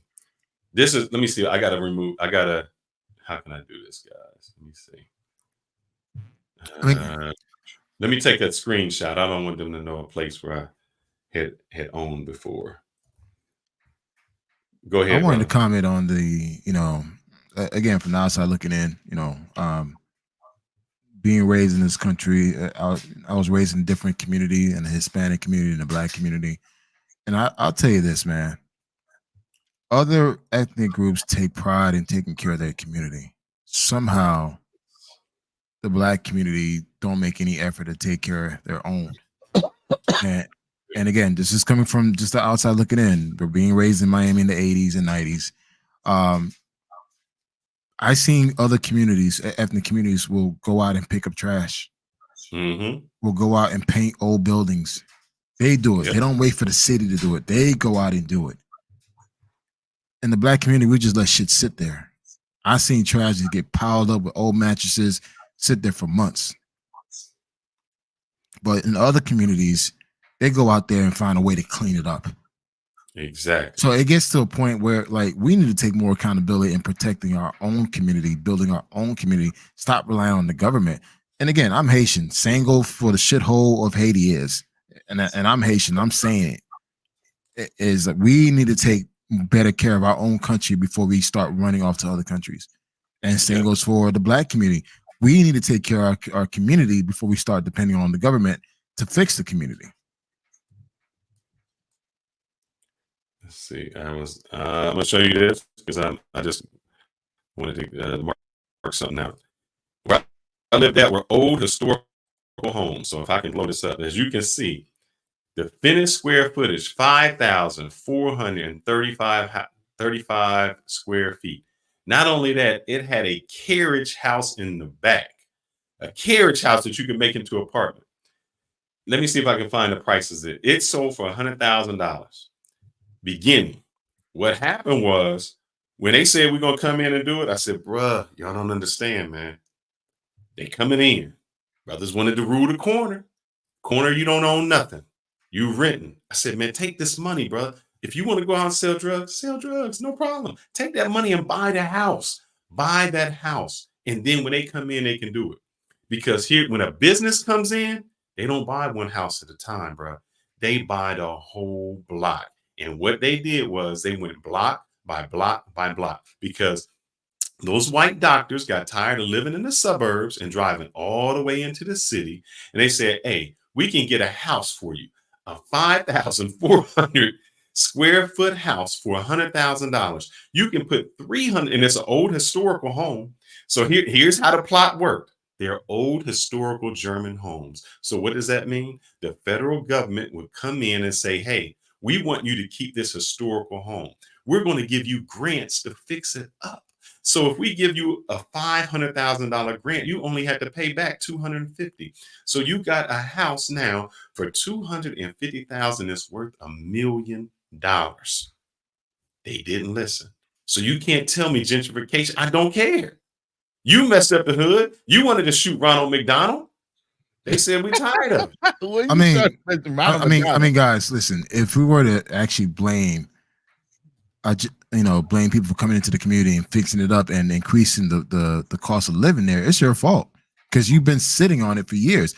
Dude, I lived in Chicago South Side where there's beautiful brownstones, gray stones, just empty, graffitied out, crack houses. Guess what? White folks start moving in. They start. Baltimore was the same way. They start fixing it up, and now it's the same Black folks that lived in that community can't even live in that community anymore. Baltimore was the same way. Gentrification started there too. You've seen Wire. It was terrible. How many black that shit happen? How many black community meetings have I been to? I will never attend a community meetings because it's a waste of time. It's all talk. I have. You know why? Because the people who go there are the movers and shakers. I've been there in my old place. I've been there in my new place because I want to know, one, not only do I go to black community meetings, I go to the school board meetings because I want to know, how are you treating the kids? What are you doing? What has been implemented for the kids? I go to the board meetings because it lets me know not only what's going on in this community, what are you guys doing? What is the future? How are you building? Is there a street coming through here? What are you doing to do that? Because then you know where the movers and shakers are going. You know where the property taxes are going. Because I go in and fight for my property taxes, which most of y'all don't do because I don't want to pay high property taxes. I have been to all of those meetings. And you know who's not there? Other Black people. White people there. White people know what's coming. They know where to invest at. So the meetings are free all the time, held on the same day of the month. Don't blame me because you didn't go.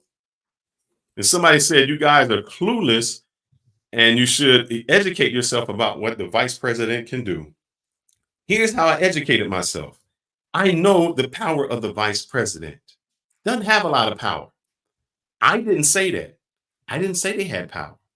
It was Kamala Harris that said, hey, I have the ear of the president, that I was in with every decision that he made, that I helped him shape that. That's different.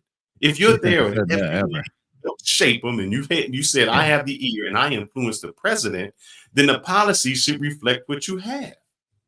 If he's setting you up as an immigration czar, and I look and I see the news and I see all these immigrants coming and I see him going to New York, and the only time you fucking got pissed off is when Texas said we tired of y'all, we put them on a bus to New York and Chicago. Then you get mad and say we don't want them here. You wanted some problems in somebody else's backyard, and you were fine with them being somewhere else, not when they were in your problem. And that's the problem with the Democrats. They liberal and we for Black people until the Black people move next to you. Man, I ain't trying to get heated, man. My blood pressure gonna go up. I don't think she was attacking you. She's saying in general, people need to understand what the vice president this whole bullshit about, lack of resources. Man, sometimes you just got to make do what you have and still make a difference in your community. It gets to a point where, okay, you can't really constantly rely on the government to get your shit together. Other communities have done it. There's, tons of new immigrant communities coming in and cleaning up. So it's just like, at what point do we take any ownership that we ain't putting the time and effort into not building our community? Yo, let's push the button and go further down the road. I want to move off this topic. We've been on this topic for a little bit. Let's go. They said that we are not voting for this election. I don't know. But I think it's because they want a scapegoat. They want to have somebody to blame the election results on, and they're not going to do that by blaming Black men. We're not going to be somebody's scapegoat. Your concerns with the next generation, and I'm wondering, does reproductive rights factor into this election for you and your decision making? Oh, definitely. I'm definitely pro-choice. I think a woman should control what happens with her body 100%. I think the reproductive rights aspect makes the choice for who to elect very clear. Someone coming in and say, hey, this is what you need to do with your body. Like, we have never experienced that. And I don't want them to experience that. And we need to stay out of that. I think we also need our government to stay out of those things as well. I don't believe in wear a condom. Just being honest with you, I believe we abuse the right. Is that a big part of your decision making this election? Take birth control pills. It's not high up there, right? I'm not going to say that it's not of importance. There's no disrespect to women at all, right? I come from one. Oh, definitely affects my vote. I'm a father of 4 daughters. My choice, my body, and stuff like that. And it is. I'm not going to say anything, too deep into that. Not with all these Black women behind the camera. You know what I'm saying? But fear tactics. Fear tactics. And give women the right to choose in every aspect of their life. We as a society advance. All right, we're back now with Kenny Burns and Vic Mensa. Kenny, man, do Black men see reproductive rights as an important issue? I think here we all believe that Black women will say the planet correct. Yeah. We also believe that, at the end of the day, we come from a Black woman, they should have rights to their bodies. We should not be in control of any woman's bodies. And as far as men are concerned, a lot of young men. You can pause that right now because it's none of our concern at this point. Women have been talked about enough. We're talking about Black men today. I don't want to hear about no woman, reproductive rights or anything like that. They have fought for their own rights and not anything for us. we shouldn't even be listening to this. This had nothing to do with black men. We talking about black men losing the vote, and we talking about reproductive rights. Why we got to even chime in on this shit? That shouldn't even have been brought up for a black men's committee. That should have never been brought up because that has nothing to do with black men specifically. We talk about black women enough. Yeah, facts. We'll let this dude play for 1 minute, then we open up the panel. We ready to cook. Got to reach those ridiculous, crazy black men that did vote for Trump. So let me get this straight. If I vote for a party that can't define what a woman is, I'm no longer ridiculous or crazy. If I vote for a party that wants boys in my daughter's sports and restrooms, I'm no longer ridiculous or crazy. If I vote for a party that thinks they can pander to me using kente cloths and hot sauce, I'm no longer crazy. If I vote for a party that has done nothing but destroy my community for the last 60 years and open the borders in order to replace my vote and destroy my community further, I'm no longer crazy. If I vote for the party that wanted to keep me from voting, wanted to keep Jim Crow, wanted to keep slavery, the party of the Klan, I'm no longer crazy. And I'm no longer crazy or ridiculous if I vote for the candidate who's been in the office as vice president for the last 3.5 years and admitted to having a large part in pushing the harmful policies that have hurt my country, who can't answer basic questions and is quite possibly the worst candidate in American history, says she's going to bring change while at the same time admitting there's nothing she'd change about the last 3.5 years. Well, and let the church say amen. Right quick, we do have the panels open. I have pinned the link to the top of my chat.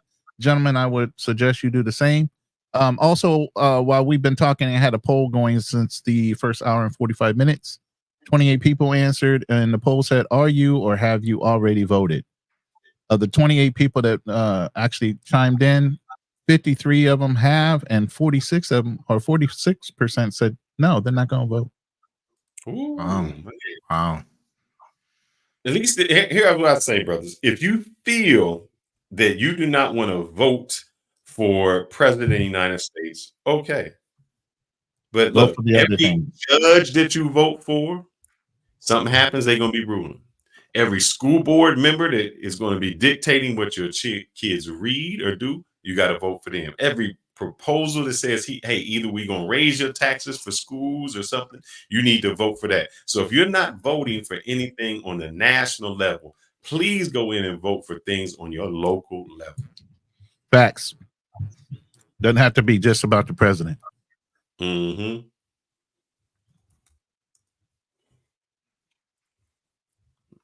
All that shit, everybody talking again, we still have the panel. Yeah, I mean, everybody's been chiming in the chat. We've been having great participation. Hey, come on up here. Come on up. You know what? Immigrants have no effects on blacks. How is that not so? There is only so much money that a state has to delegate.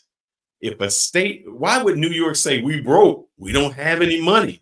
We can't keep putting this up. If a state only has so much money to delegate, and they're delegating it to immigrants, putting them in housing, giving them cars, spending money for that. And we're not doing a smoke show, HB. How doesn't it affect black people? Because that money could go into revitalizing black communities.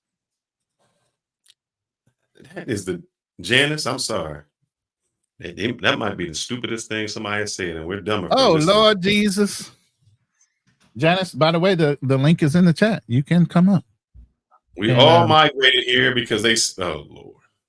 We all migrated here. I didn't migrate here. Well, half of my people migrated here. The other half, only half of y'all Negroes. Don't matter. My goodness. And then I know they said something. I put something in the chat where they're saying, Biden and them gave 16 million to HBCU. Well, shoot, Trump gave 250 million, where the people didn't have to keep going back. Yeah, New York State is over $250 budget, and they spent millions on immigrants. That's right. That's right. It was never a problem. U.S. is the land of the free. What the fuck are these people drinking? So are 172 other sovereign nations. We are not the only free nation anymore. Get that out your head. There are other nations that are freer and in better situations than us in education, hospitalization, everything else. You know what we're number one in? Incarceration. Yeah. Obesity. Mm-hmm. You want to know all the great things we're number one for? Stop that shit. I mean, you have immigrants that came here before this influx of immigrants complaining against the immigrants. So when they say immigrants don't have no effect on black folks, they really do. It's just in a more subtle way, because again, a lot of the factory jobs, a lot of the manufacturing jobs, trust me, they're gonna position their salaries a whole lot lesser than what they'll pay in Americans. So it affects all Americans, to be honest, not just right. black Americans. That's right. That's right. But Janice, you said you wanted a microphone. Gave you the microphone. And you got crickets. Come on up. So if you want me to keep going as to And why, we're not going to attack you. We're going to have a civil conversation. Have a civil conversation. Right. Why would we do it? Anybody's more than welcome. Immigration. If you guys don't have, if you don't have an understanding of what the actual big deal is, if y'all have questions, ask. Mm-hmm. Because right now there's such a disparity on 46% of people saying they're not even going to vote this year. Not even on a state level. We got a brave. So, we got Just John. We're going to do one at a time, guys. We're not going to field it with. We're going to go with Drew, and we got Just John in the back. Drew, how you doing today, sir? Just tell me, are you voting or not voting? I've already voted. All right. Congratulations. Thank you. Go ahead. What you got on the subject? Are you a man, or are you just identifying as a male? Oh, shit. What you say? That's a wild question. You just identifying as a male. Are you Drew G? Or are you identifying as Drew G? I'm the artist formerly known as. Okay. He's Drew G adjacent. I got slave written on the side of my face. Like Prince. No, I'm just coming to chop it up with you fellas a little bit because I noticed, there was we got people in cars, man. We got to bring them up. LJ's in a car right now, bro. We're gonna bring them up, but let's do one at a time. We bring everybody up, then it becomes conflict. So we can bring them up. You should, because once the men are on the panel, we all give each other our time to land our plane. It's when you bring up a Zed or another female who might start talking over you. You got to throw something in the cookie jar for you even mentioning her name in our room. You just said that name, and that means you can owe us some money. So put something in the chat. You got to give us a cash app. Something. Yeah, somebody. I'll drop something else. All right. I'm good for it. But anyway, what I was about to say is that, do you guys ever listen to the brother, I can't, his name just escaped my mind. Oh man. He talks about, as blacks become, we were the major minority here in America, but now we're gonna become now we're like the third in line or fourth in line minority, to where our vote isn't as impactful as it used to be. Get into this with you a little bit. Obama. Oh yes, yes. Yes, this is the one. Yeah. Go ahead. No, I'm sorry. I didn't mean to bring that up. Go ahead, Drew. I meant to put that in the back. Drew, you can go ahead. By the way, HB Gun Global wants to know, what are your pronouns, Drew G? I'm just saying. I really don't know, bro. I'm just. He said, I'm confused with all that crap. I'm so confused with that, man. The first time I ever seen that, I was so confused. I was like, what? But I don't agree with men going into my daughter's bathroom. That's a no-no. I tell you what, if I'm watching my little daughter play soccer and some boy out there identifies as a girl, I'm gonna identify as a 5-year-old little kid and whoop his ass. Well, I think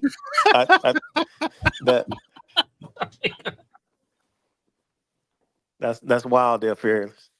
Hey, he want to come out there and get on the girl team. One of the things that we as black folks need to be aware of is that if we're not out there voting, you're going to see our power slip away. I know I kind of disagree with that because meaning I would say voting, yes, but not just voting Democrat. I think we have to stay. That's why I said voting. I never said what party. I Right. never said for local or presidential. I just Right. said voting. Right. I agree with Yeah. that. And here's the thing. I think at this point in this juncture and everything that's been going on right now, it's come to a head. I think black men need to draw a line in the sand and say, this is the fucking last bit of it. Next go around, it better be more affluently equal on what's going on. I think everybody is at a point now in our community when it comes to the black male perspective is we're done towing the fucking party line for these women. If shit don't change, we're non-participants.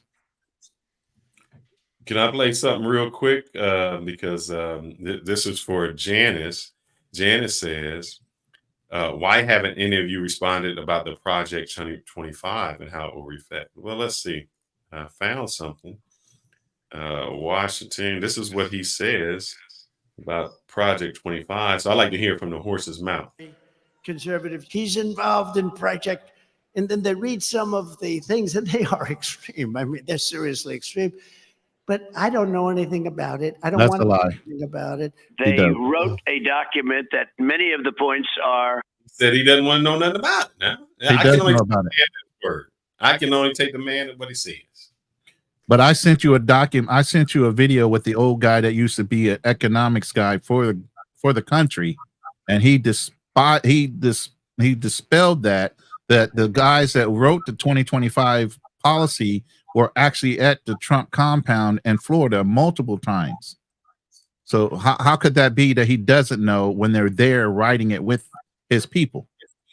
Well, I think the one thing we always have to remember too is that no matter what any presidential candidate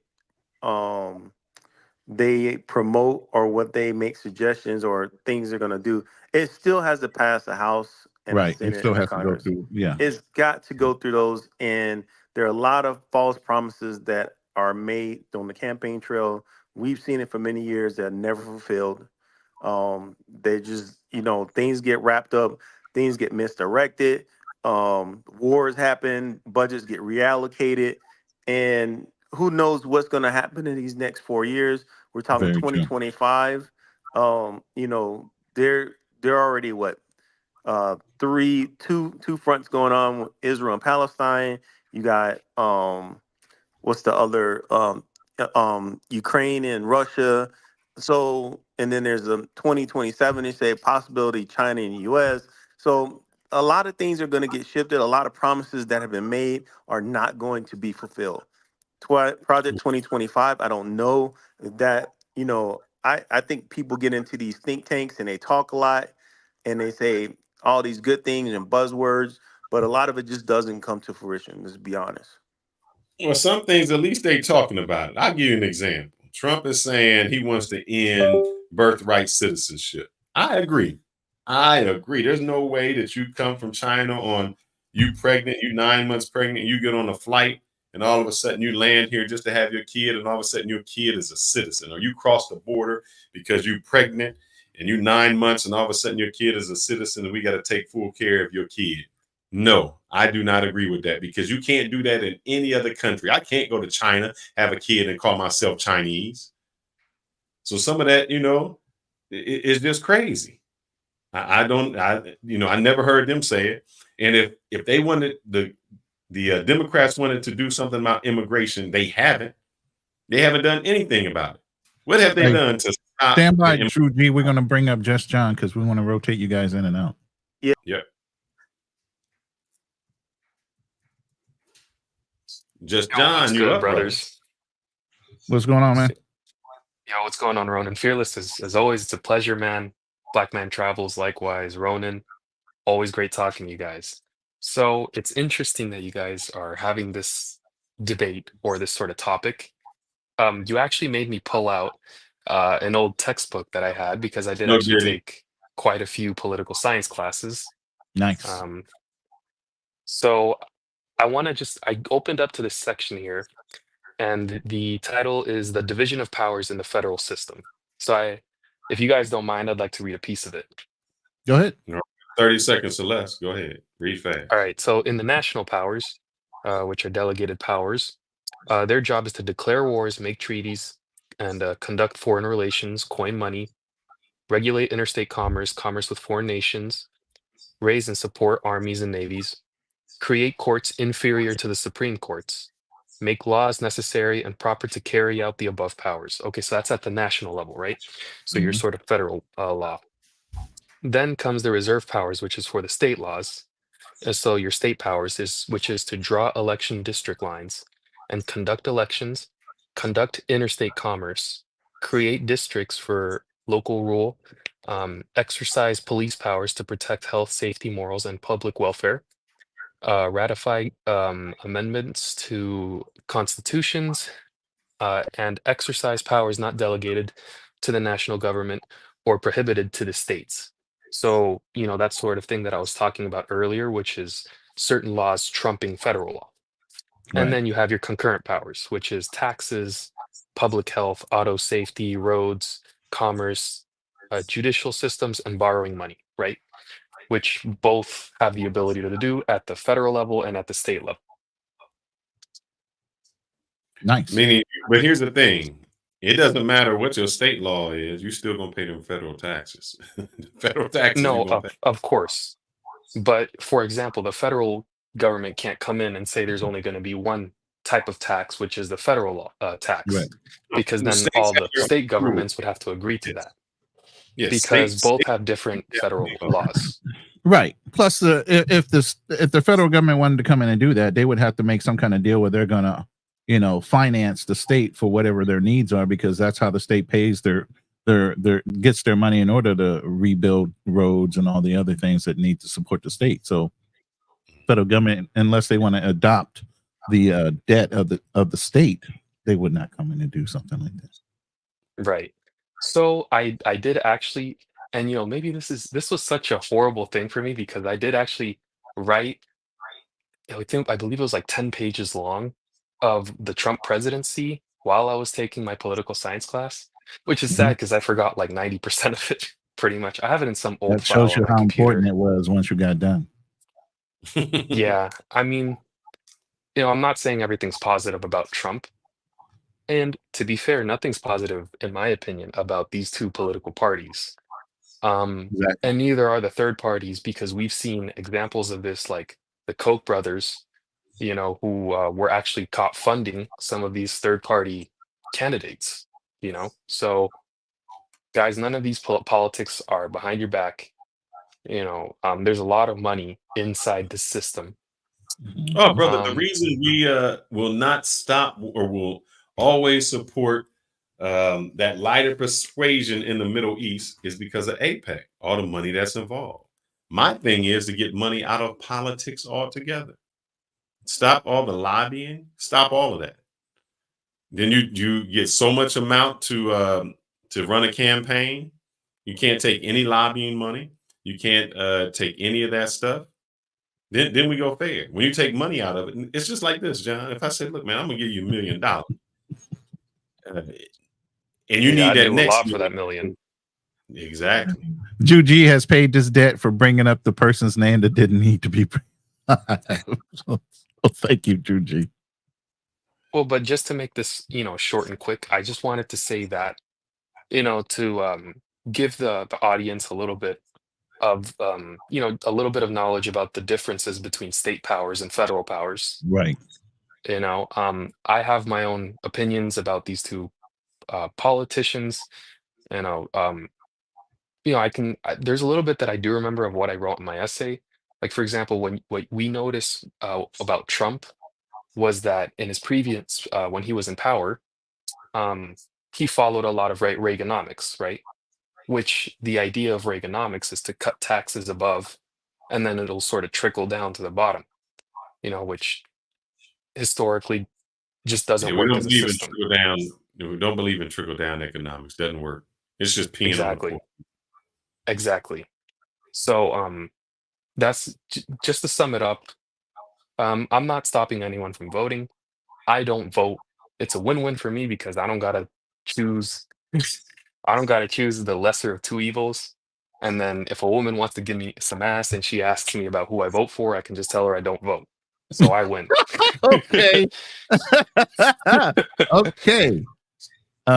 Appreciate your input. Just All right, step brother. back down for a Go minute, ahead and and we're gonna rotate me. bring up LJ because I know it says a national stop and frisk law. There is no national stop and frisk law. It's called Terry versus Ohio. You cannot just stop someone and frisk them down. That's why you can't go in their pockets. You can only pat them down if you think they have weapons. That was a law back in 1968. Terry versus Ohio. See, some of y'all just talk out of your ass and don't know what you're talking about. I think your toothache with all the anesthesia that you took may be affecting your mental capacity. My man LJ, the Southern vegan, is in the house. Brother, how can you be a Southern vegan with all that hog maw and everything down south? I don't understand it, brother. You got to unmute yourself. You're muted right now. Talking on mute, brother. And you said the other dude talking on mute. Take that mute button off. There you go. Yes, sir. It's rough. It's rough, brother, being a vegan in these streets, man. It's rough. rough. But yeah, I enjoy this conversation. I've had conversations like this with some coworkers. It's crazy right now, especially talking to African American women about the issue. Just listen to them talk. They're misinformed about who they're voting for, and more importantly, why they're voting for. I'd agree. If they could say, "Hey, here's the reason we're voting for Kamala, not because she's a black woman, not because I hate Trump, I want to know why you're voting for her, not because you hate him. What is she going to do for you?" Now, as a black woman, I can understand. You're like, look, yeah, she's gonna do everything for me. Shoot, right. She's identified as Indian, which is nothing wrong with that. I think it's a thing that she's the first Indian American to be voted to the Senate. It's great. That's a good thing. But she should stand on her ethnicity. That's my concern. Stand on her record as a prosecutor and friend, as an attorney general in California, and her record right now as vice president. She's just too shady to me. Yes, there's some things during that debate she could have stood and said, you know what, I fucked up. This is how I think I fucked up, and this is how I can improve as a president instead of the vice president. Right. But she didn't do that. She had an opportunity to do it, and she didn't. Yeah, she really could have closed the deal, really could have opened a huge gap as far as legal polls if she had went hard on that as she should have. That makes it a tactical debate that she made, in my opinion. Right. And last thing, being an educator talking to kids, even though they're teenagers, still they have very strong opinions. Of course, influenced by the parents. They too are, especially kids who are African American, they're really heavy into identity politics. And I tell them, as politically correct as I have to, I am a public educator, that you can't just vote for someone based on what are their policies, how it's going to affect you long when you vote or when you do cast a vote, are his policies an adult. What are your taxes going to be? I have to go to them. We have to create not so much on the candidates themselves, but mainly on the topic and some of the heavy, like immigration, like the war that's going on in the Middle East right now. These are things that the students are so caught up in what certain candidates look like or what they've done in the past. They're not really focusing on what they're doing or what they're not right now. And let y'all know, I have no problem with legal immigration. I think that there are people, and I've known that they come across the border and they get work permits. And during those work permits, they're doing farming. They're helping out with farm. They'll do as a migration. They'll farm from the south, and as the weather changes, they'll follow it up north, where they'll pick tobacco down south and blueberries up north. They'll follow it. There's no problem. But why should those people have to go get a work permit, stand in line, do all of those things, and they coming in legally when somebody can just jump in and do it illegally? That's where my issue comes in. So I would be upset if I was a legal immigrant doing it the right way, and somebody else comes in and all of a sudden they got, like the dude, what did the dude say? The Venezuelan came on there and before and said, look, you can just squat in this house. You come to America, you squat in the house, you can live in the house. What kind? They know that's sad that they know our laws better than we know our laws, and they're taking advantage of those laws. So it's a shame that we're allowing that to happen. Voting has consequences, brothers, and that's yes, it does. That's what I share with my students all the time. How you vote can not only influence what happens to you like right now, but also, move forward 3 or 4 years from now. Yeah, and let's show you how ignorant we are. So it's our own fault. When Obama was president, he tried to tell, what was it? What was that woman? The old lady. Gaines, what's that lady's name? The old one that died? About Ginsburg? Yeah, he tried to say, look, chick, you need to retire. Leave office, retire. Pride got in there so much way that she didn't do it. And what happened? She dies and President Trump gets somebody. So that's our fault. Don't be mad that they say don't hate the player, hate the game. They just played the game better than us. And you just are the fool to do it. So that's the responsibility you get. That's what happens. Gentrification can work in both ways. It was just they came up with the idea and said, we're going to do it. And they started doing it better.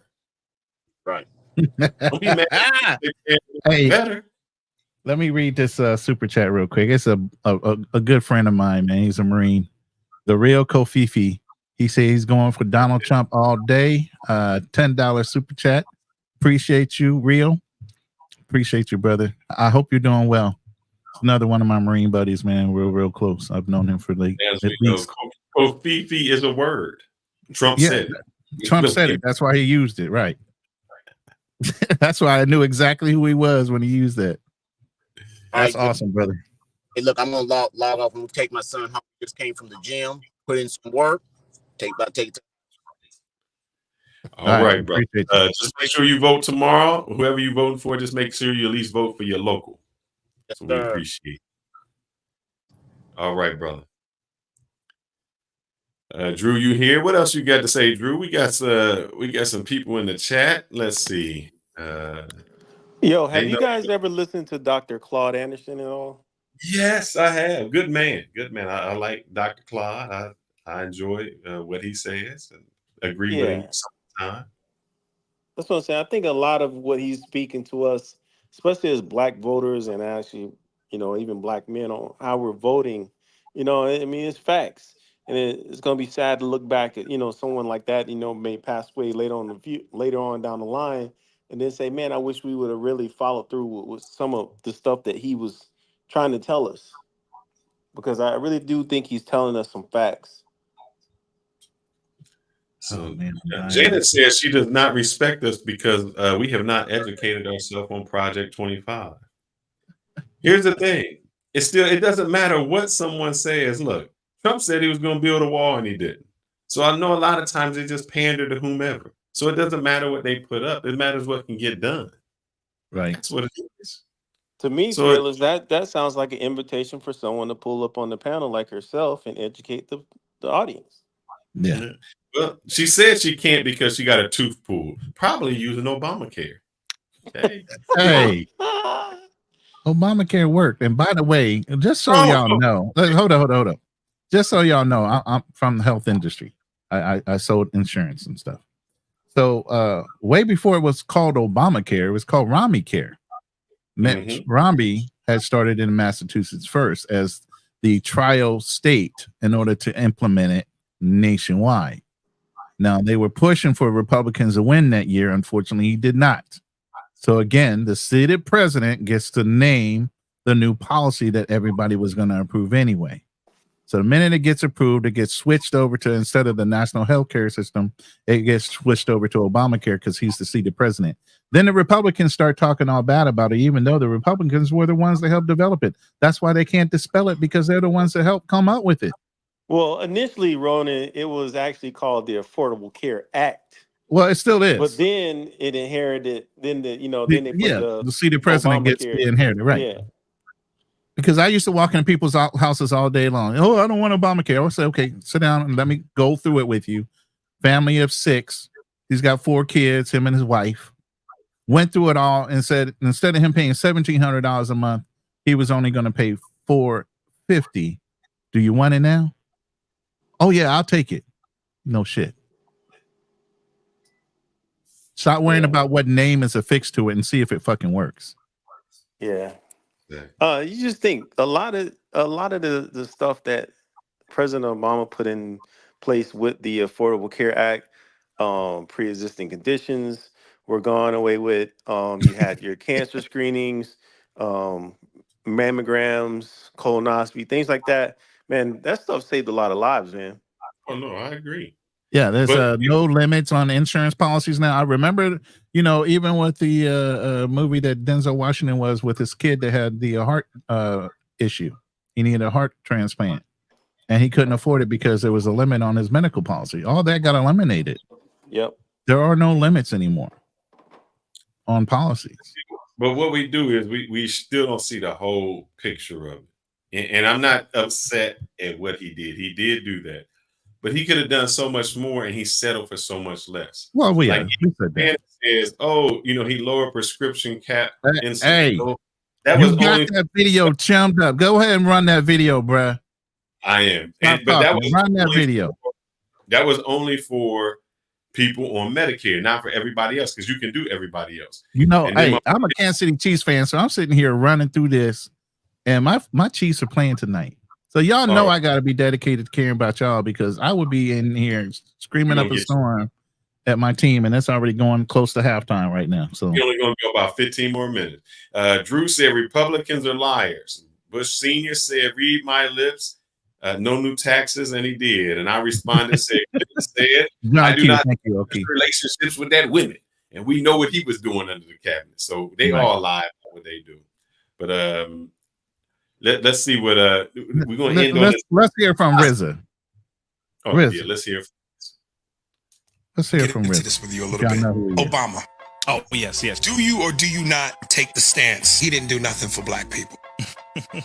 Interestingly enough, not enough black people have researched what he actually has or has not done. The thing is, he didn't do the thing that he should have done, which is what everybody's mad about, which is reparations. No black man would become president of the United States of America and do the very thing that helped America maintain her superiority over the very people that she enslaved. I'm not going to give you the thing that validates the evil that I did to you, put you in a position to do it, and then make myself look bad. It's not happening. I'm not going to give you reparations, and I'm for damn sure I'm not going to let a black man do it. He would have been assassinated. Come on, man. To be very clear, there's a layer as to how this works. 1, he was selected before he was elected. 2, he's in the same seat that Nixon was in, same seat that Reagan was in, same seat that JFK was in. You think the seat changes? No. Just because you put a black face on white supremacy doesn't make it black supremacy. No, the seat doesn't change. This is the modern Rome, the modern Babylon. This is the modern Sodom and Gomorrah. He did not have the power to change this system. When a president is selected, when they go into the White House, there are already a preset number of things and items that are to be done underneath that president's regime. Certain things that they put down that they want to be done under this person. Under Obama, kill Muammar Gaddafi. Under Obama, initiating the gay marriage circumstance. For now, does he need to take responsibility for his part? Abso-freaking-lutely. But he also is up against the very same system that enslaved our people. So I want us to make it very clear. We have to put things in context when we're talking. He was not the Superman who became the black man who's going to do everything for black people. In Congress, 535 members are going to let him do this. All of these racist white people are just going to let him do this. It's not going to happen. Even if he really wanted it to happen, it wasn't going to happen. And this is what I need people to get. He was called for to be assassinated. They put up pictures, photoshopped and edited pictures of Obama as a witch doctor with a bone in his nose, him as a monkey, Michelle as a monkey, his 2 children as a monkey. They called him and her monkeys congresspersons. I'm talking about sitting at the time congresspersons. They were so racist, so wicked. Brother, I'm talking about to this day, white folks right now all over Twitter are saying Michelle Obama is a man. Wait a minute, let me make this very clear. To you black folks who run with that nonsense, the embarrassing side of this is you're allowing white people to utilize your emotions to benefit a white supremacist argument by saying, oh, she's a man, blah, blah, blah, while at the same time not realizing that's exactly what they used to say to your ancestors, to your people all the time. They would attack black women just like they're doing now, but they're doing it by you helping them. I would never side with white people against my people. We want what we need to have that will not come by us going through the system. we think we can get it by going into his system. See, the real reality, brother, is we have wanted justice for so long, not realizing you don't go to your slave master to ask for freedom. That's enough of a copyright violation before we get with the song alone. You know, the thing I wanted to ask you guys too is that, do you guys recall whenever President Trump became nominated and how many people, it was celebrities and just all types of people that went to meet him at Trump Tower? Yeah. I think Steve Harvey was there. I mean, it was a Oh bunch of yeah, people. Steve Harvey was there, But- and football players, prior football players were there. A whole bunch of people. Yeah. But that's the thing I guess I'm trying to say, that he had an open door where he met with people. Are we going to see the same amount of black men who are going to, most of the majority of those were black men going to see President Trump. Are we going to say the same thing see the same thing if Kamala becomes president? Because That's an we really interesting don't question. see anybody that she's surrounded with that is black. Like who? I can't even name somebody that is around her that's black. Can you guys? No, I don't really follow her affiliation like that. Yeah, So but the only person we really seen is President Obama come out to Trump. I mean, for him. hold on. He was actually hesitant at first. He did not come out just yelling about Kamala as the primary choice. But let's ask this question: what black men did Barack Obama surround himself with? So it was majority females. It wasn't black men. Let me see. When the pastor came out and said he went to my church, what did he say? He denied him 3 times, just like with Judas. I ain't go to church. I ain't go to that church with me. I didn't leave nothing. He said, amen. Now we're talking about black men, and are we saying black men in regards to black political figures? Because I do recall, what's the brother that the gentleman from Georgia?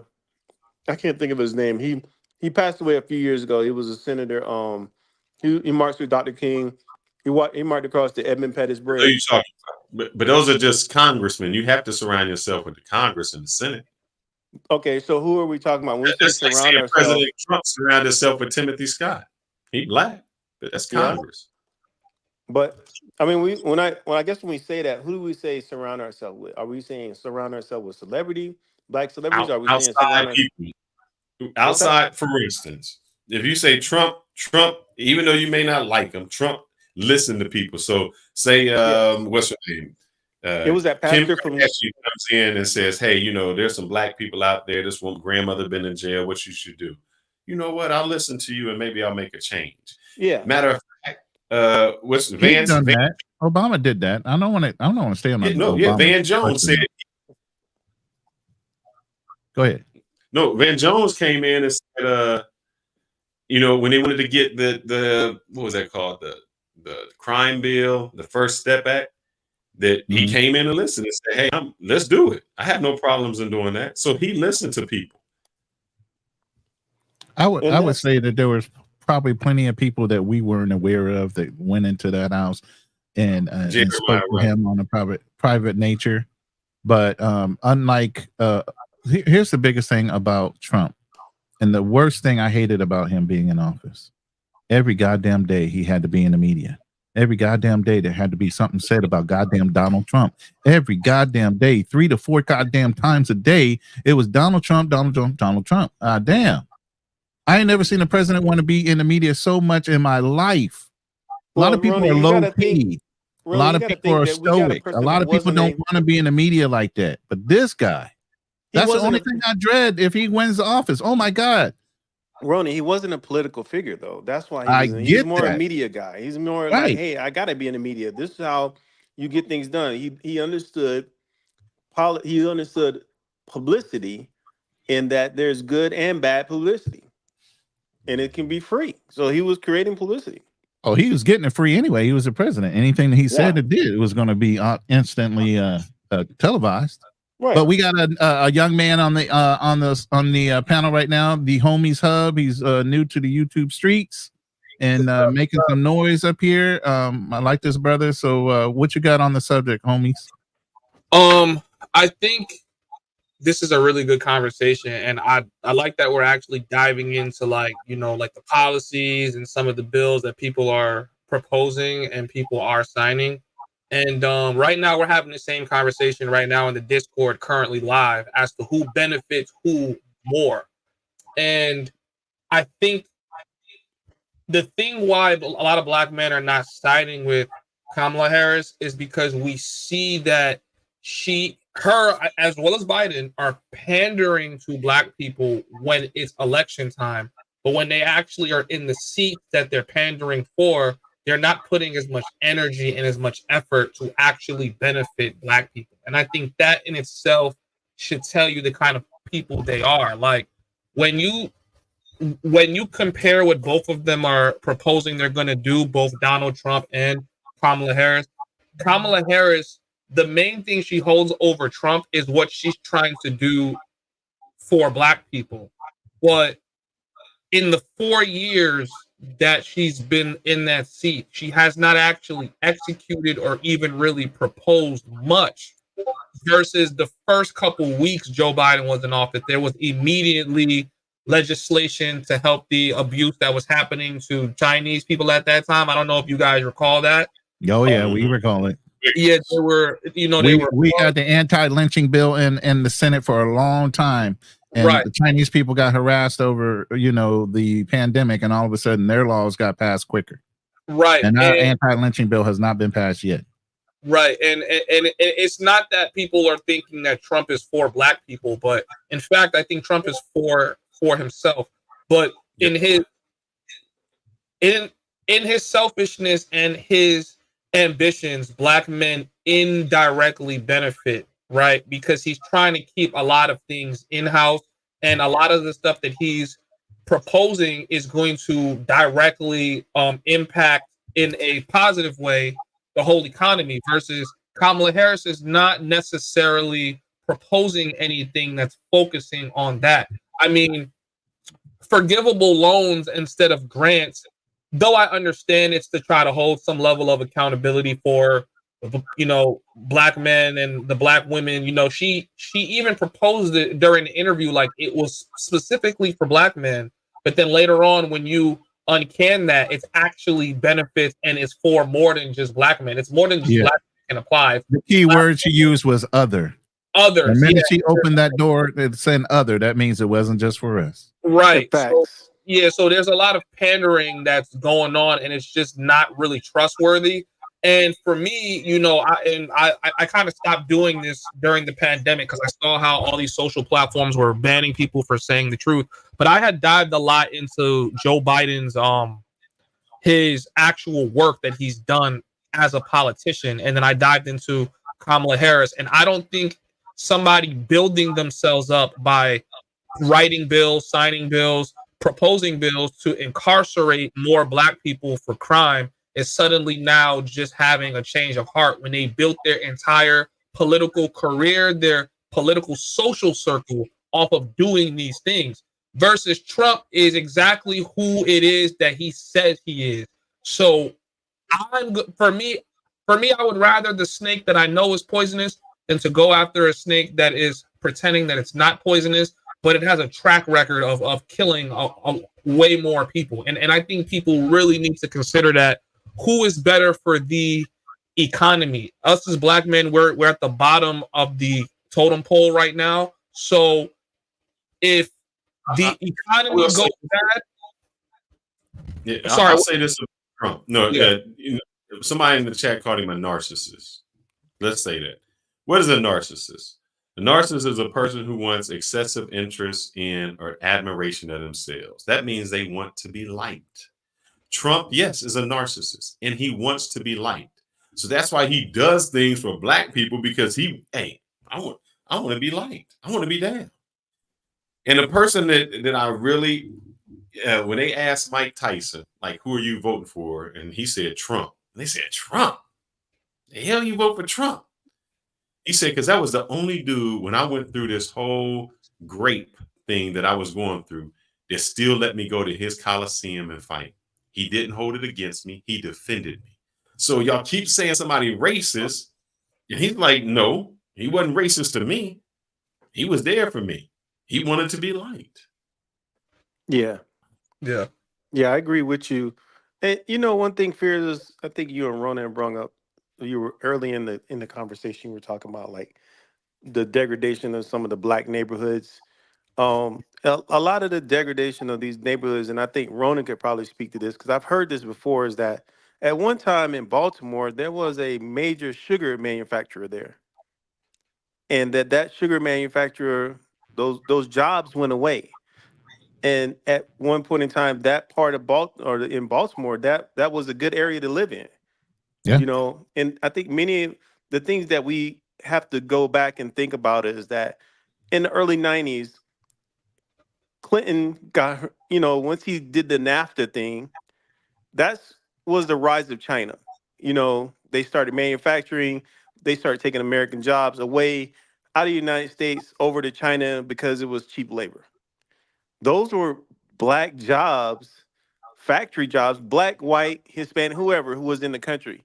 Those were great middle class jobs that went away. And that's where you saw the degradation in a lot of these communities. A lot of these places got run down because of that. There were no jobs. Yep. Real quick, I got two not super chats, cash apps. Sorry.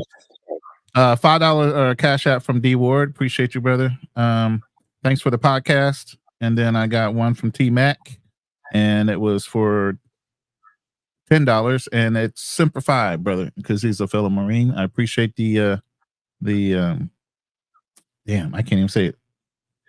Cash app. Thank you. Give me my money. I'm getting the super chats and the cash app thing mixed up. So thank you very much, brothers. I appreciate the contribution. Yes, sir. Yes, sir. One other thing I was going to say, I didn't always have money when we grew up. My grandparents did not have money when they grew up. They still kept their place clean. You didn't go into a building and it smelled like piss. You didn't see trash everywhere. You cut the lawn. You still had respect for you. Your monetary value of what you had did not do it. I remember we used to say, down in the South, you see a dude, he may be working, he may be doing that, but on Sunday, that's where they Sunday best came on. He was clean shaven, looking good, done up, because we had pride in ourselves.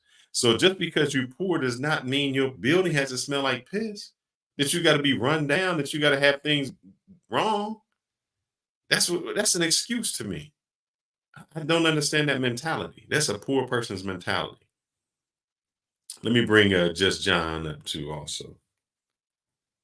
We're not going to stay long because Ronan is a Kansas City fan. Yeah, they already at halftime, man. The minute halftime is off, I got to go. Yeah, y'all can keep going, but I got to go. I got to at least watch a half. I mean, my boys are undefeated right now. I got to pay homage. Tomorrow, so if you guys, I'm not cutting it off yet. I'm going to let y'all go for a second. But tomorrow, and I do want to have this question. I put a poll up. I want to know if I can do this. Let me put this poll up. What if Michelle Obama was white? We're going to get some heat for this one. Yeah. Would black women be voting for her? Would they have called him a sellout? No good. You got some money and now all of a sudden you want to switch over. And I say that because no one has even brought up Kamala Harris's husband in any type of race thing. So I'm just curious, guys. Tomorrow lunchtime. Oh. All right, Just John, go ahead, sir. Actually, that was a good point you kind of brought up. Actually, to my recollection, have we, and this is a question, have we ever had a president in which the first lady was black or white, and then the actual sitting president was white or black of the opposite sort of? I don't think we've ever had that to my recollection. Well, none but that I were don't know. That'd be an documented because interesting they say dynamic. one of the first presidents of the United States was a black man, but that's way back in history. Yeah, actually, what Fearless pointed out was interesting. I am kind of curious as of what would that dynamic look like if we were in that sort of scenario where the first lady was white, but the sitting president was black. And how would people? What would be the reception towards that? Yeah, that's why we're going to talk about it tomorrow. So you need to stay tuned. We need to have you come back. He wouldn't have been president, just to let you know. Too many egos would get shattered. You know what I'm saying? Especially if she looked like a Becky. Oh, hell. Wait a minute. What? I think that he would have still become president You because think? absolutely. Everything they said was he had a strong black woman next to him. He married a black woman. He grew up it was always this strong black woman. Michelle Obama was this. It was always about how it was a black strong family that he showed. He was a strong black man for his kids and all of that, how he treated her. That was the whole narrative. But Man, guys, are we talking about Barack Obama pre-party nomination or Barack Obama after having Democratic Party's nomination? He would have never got the nomination. So you're saying he would have never got the nomination at the time?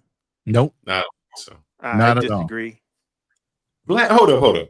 You got your passport, and they say, what do these black women say to you?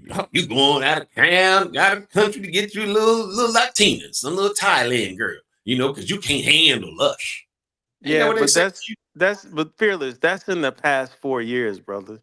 They wasn't saying that for 4 years prior to that. To every professional athlete out there. What are you talking about? No, I'm saying the passport thing wasn't an issue until these past 4 years. The mentality didn't change. It's just every black businessman, every black athlete, every black doctor, dentist, whatever profession they're in, if they have a white woman on their arms, they traitors, they this, they that, they couldn't handle a black woman. So I'm not black, I'm OJ. I don't think so. I think he would have still got the nomination. I still think he would have went forward and he would have got black men to vote and he would have got black women to vote for him also. Because the simple fact is we already have people that are voting for a candidate that they say I'm voting for her just because she's black. And the same thing would happen back there for him. I'm voting for him just because he's black. He looks just like us. They wouldn't have said anything about his wife. We're already numb to interracial relationships. So he would have won. Now, we into interracial relationships. Hold on, what's the dude that I said we're numb to them. No, we are not numb to them. Let me think of this dude. Yes, we are, bro. He played. Who's the guy that played the Rocky son? What was his name? Give me the name. Sylvester Stallone's son. No, are you talking about Michael B. Jordan? What's it called? Creed. You talking about Creed? Creed. He dated a black woman, and as soon as he put a white woman on the back of the jet ski, they said he sold out. That's only a handful of women. You're always going to get people that think it's going to be the sell. I mean, that's like saying, okay, if his wife was white, oh man, Umar Johnson, he's going to call him a sellout. I mean, there's only a handful of people that are going to call him a sellout. Of them all. Yeah, come on, that's going to be standard for the course. You're always going to have people that will call you a sellout. But the majority of thinking voters, registered thinking voters, would have put him in office. I truly believe that. Just because he was a black man running. Just because because he was a black man, but others just because of what he was selling. We were still getting the yes we can, even though he had a white woman on his back. Hey, the brother could speak. I can tell you that. He could motivate a crowd. Believe that. Absolutely. But it's the fact that it was someone different, because he had a black woman. Y'all never had to figure with that. It would have never happened if he had a white woman. I think white women would have stepped up for him too. Oh shoot! I'm not saying the white women wouldn't have. They may have. No, I don't know. I think white women voters would have came out of full force too and voted for him too. Because you got to think, I remember during that time, whenever that vote was going on, there were so many people trying to act like they were not. What do they hate more than a black man? A black man with a white woman. So you think it's racist then? Man, no white dudes get mad that you got, and especially if she was fine. Oh man, you think a white dude would have been sat back and had a fine white lady? I think that's more southern white men, though. I think a lot of those like northern white dudes that you know, find black men to be cool and things like that, I think they would have stepped up and voted for him. Me too. And definitely the Southern white woman would have definitely voted for him. You know what I mean? Because they, you know, they see a white woman with a sophisticated black man. That's a win for them. So I think I agree with Drew that he would have won still. See, but Well, I think he would have won because think about it. About that tomorrow at lunchtime. So we're gonna get into it. Well, because people want something different, right? And I think Make that's sure you why have a poll for previously that Trump one too. won. You know, because I think people are looking for an alternative, you know, to these politically correct politicians and stuff like that, you know. I think Trump's election actually proves that, you know, and the big support base or big support group of Trump proves that people want something different. You know, what exactly might that look like? I have no clue, but you know, I really don't even think it's about policy at this point, at least in my opinion. I think people are looking for something different to the norm. So, A lot of people don't vote. They vote how they feel. It's never about the policy. They always vote how that feeling inside, how that person makes me feel, and everybody make excuses for um, who they vote for. You know, I mean, that's just how it is. It's like, I wouldn't vote for somebody who's misogynistic. And then they say if they do it, then they'll just make an excuse. It's like, well, he's misogynistic, but you know, so it's Well, you know, the funny thing is a lot of people don't even know the definition of the word, so they'll just say it. mm-hmm. Ronan, I know you're gone. Are you still there? Did the game come on? I'm trying to check. You know, I know you're not gonna be here too much longer if that game came on. You got, especially if it's close. I haven't looked at that game yet. No, he said it was halftime. Remember? Yeah, he said they was coming back. Let's see. Yeah. What He, oh, he third might be quarter. on halftime himself. Maybe we took a bathroom break. hey, but Ronan, I have a quick question for the whole panel, if it's all right. All right. What policy in particular are you guys looking for, or what effect in your life are you guys looking for that may influence your votes? I'm not voting, obviously, but I'm curious about the panel.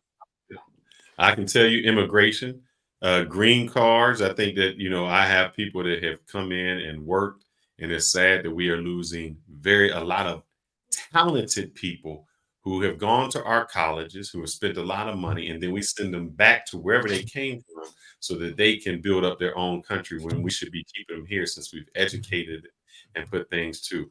Another thing is, I know a lot of old people. There's taxation on Social Security. That's the dumbest thing there is. How you going to give people taxation on Social Security? Also, he wants to end taxation on overtime. I know people that have worked overtime, and all of a sudden they get to a higher tax bracket, and they get more taxes taken out because they're in a higher tax bracket. And that 20 hours a week that they just worked in overtime just really meant anything. I think there should be tariffs. I don't think that other countries should be able to import things to us, and we allow that to happen, and we don't do anything. Also, I don't think that foreign countries, if you remember during COVID, one of the issues was a lot of Chinese companies were coming into the United States, buying up our land. So they would buy things for farmers and make it happen. It's very difficult if you want to go to China and buy their land. So there's no way that we should allow them to come in and buy our land and make money off of that. Also, when it comes to foreign policy, I love the fact that he said, if you're in the UN, you got to pay more. You know, we can't just be the police and the pop purse for all of the world. And it's like, that's what they want, where we spend all this money on self-defense. And then when you go to UK, they're like, well, we don't have to spend any money because the United States is taking care of everything for us. Why do we have to spend any of that? So that becomes crazy to me. So those are just a few of the items that I agree with him on. I think one of the policies, or what I'm looking for projecting in our next president, is definitely a strength. I think that we're in definitely two proxy wars. We have the potential to be in another war in the next 2 years. I already see the same type of strategy being used by North Korea when President Trump initially entered office. They're starting to fire off rockets. So to me, that's why, and I'm not being sexist, I just feel that having a female in office, I believe that she's going to get tried. And she's going to get tried on a world level. And obviously, we've seen her have different debates, and I just don't see her as being, I just, I just see the disrespect that's going to come from other countries towards our country. And I just think that she's just going to lay down for it. I also agree with him when he says he's going to ban transgender in the sports. You know, I don't think that should happen. I think, you know, I've played sports and I know that, and I've seen guys, you know, play with girls, and it's an entirely different physical game. So I don't think guys, that's why you have a female sport and a male sport. We have already established that men are more physical. We have a different strength set, and that's why we wanted to give women the opportunity to excel in sports. And if men are in the sports, that takes away from their opportunity. Now, if women want to say everybody's equal, then I guess that doesn't matter. We all equal, and we just won't even have a WNBA. We'll just have the NBA. Yeah, Right. and That's interesting. and that's one thing that always bothers me too. One of Kamala's talking points is that she always brings up, "I prosecuted transnational gangs." Well, a lot of people at the border aren't transnational gangs. They are just people trying to get over the border before the new president gets into place. And if I feel that she gets into place, it's going to be status quo. But if Trump gets into place, I'm thinking he's going to step up border security.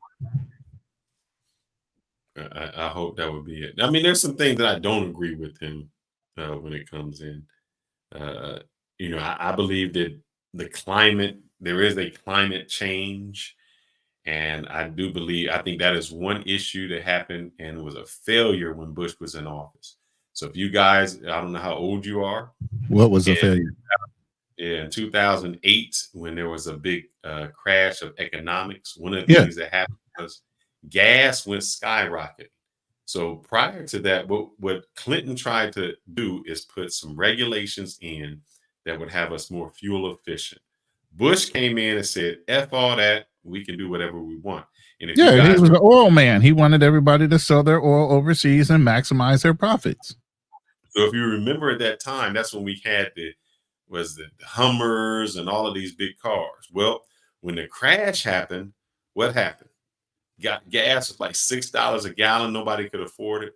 And so we had to go with foreign cars because it was Honda, Toyota, Nissan. They're the only people that had the really fuel efficient cars that were getting the 30, 40 miles to the gallon. That Hummer was getting 8 miles to the gallon and you couldn't spend it.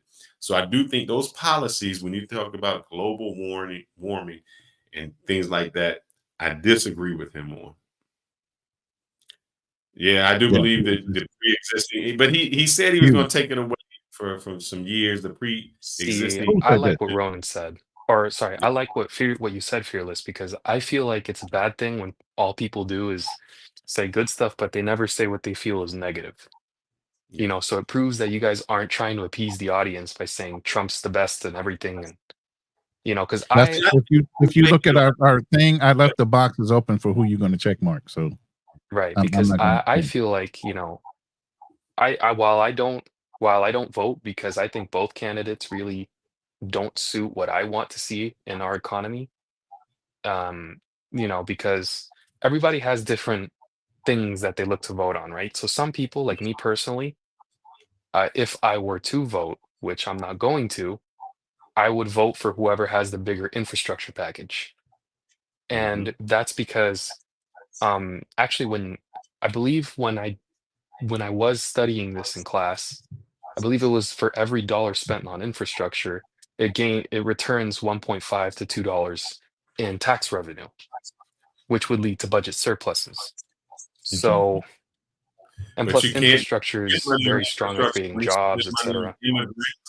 When we're spending money on all the immigrants, when we're spending money on things that don't matter, we need to have in the 1950s where we say, hey, man, we're going to build highways. And I think Trump said that. Trump said it's an embarrassment, which it is. If you travel a lot like me, and you go into JFK Airport or LaGuardia, and you're like, man, I got to New York and this is garbage. And then you fly somewhere like South Korea, and you're like, wow, man, this is a state-of-the-art airport where they got gyms, they have restaurants, they even trains and touring, all of those things. You think we're in the greatest country in the world, and this is what our airports look like and inefficient? Or you go right outside and you see how none of the infrastructure is fit. We got potholes that are everywhere, and you go somewhere else and the innovation that people do in Japan that happens.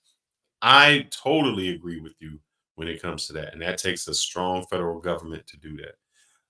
I do And a not think strong that state government to implement that. Yep. Now, I do not think that Trump is the solution. I know he has a lot of faults.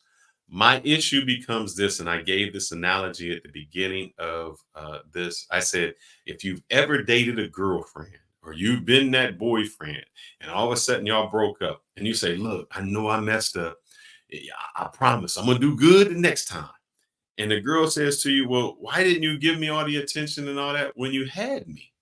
That is how I feel about Biden and Harrison, where I say, I want to give you a chance, but all the things that you're proposing to do, you could have proposed them while you were in office. If you had, it's not saying nothing bad. Hey, I think marijuana should be legal. All right, let's make it legal. It wasn't like a big thing that you were like some big thing you were proposing. Hey, I want to give out loans and things like that. Why not do that then? Why wait until now? I didn't see her. I didn't see her with Beyonce. I didn't see her visiting Black churches. I didn't see her dancing at barbecues. None of that before. Why wait till now? That's all I'm saying. Right. Yeah, because there's many problems that we have, even when it comes to what Fearless was talking about, the airports and stuff like that. Like, for example, this doesn't really pertain to the airports, but it's a part of a factor. It's crazy to me how one airline can dominate a whole region, and and to fly domestically within a certain region, like for example, Dallas, or not Dallas, sorry, Texas in general is dominated by American Airlines, et cetera. So you know how these regions are split between airlines, and I believe there is a cap federally. I believe the Department of Justice gets involved if they own more than 20% shares of a whole region or something like that. I believe it is out of the whole country. But it's crazy to me how we have these monopolies, especially in our airline industry, domestically, because our travel technically should be cheaper if we're flying within the US. It makes no sense to me how if you can fly from here to Mexico cheaper than from here to somewhere like Texas, or, what I mean is California to Texas. Sometimes it costs me more from Dallas to Houston than it costs me from Dallas to Columbia, which is crazy. It is absolutely crazy. We don't have good bullet trains. How is it that China's that big and their infrastructure is on point? And there's competition within their travel economy. So, but it doesn't just pertain to travel; it pertains to everything as a whole.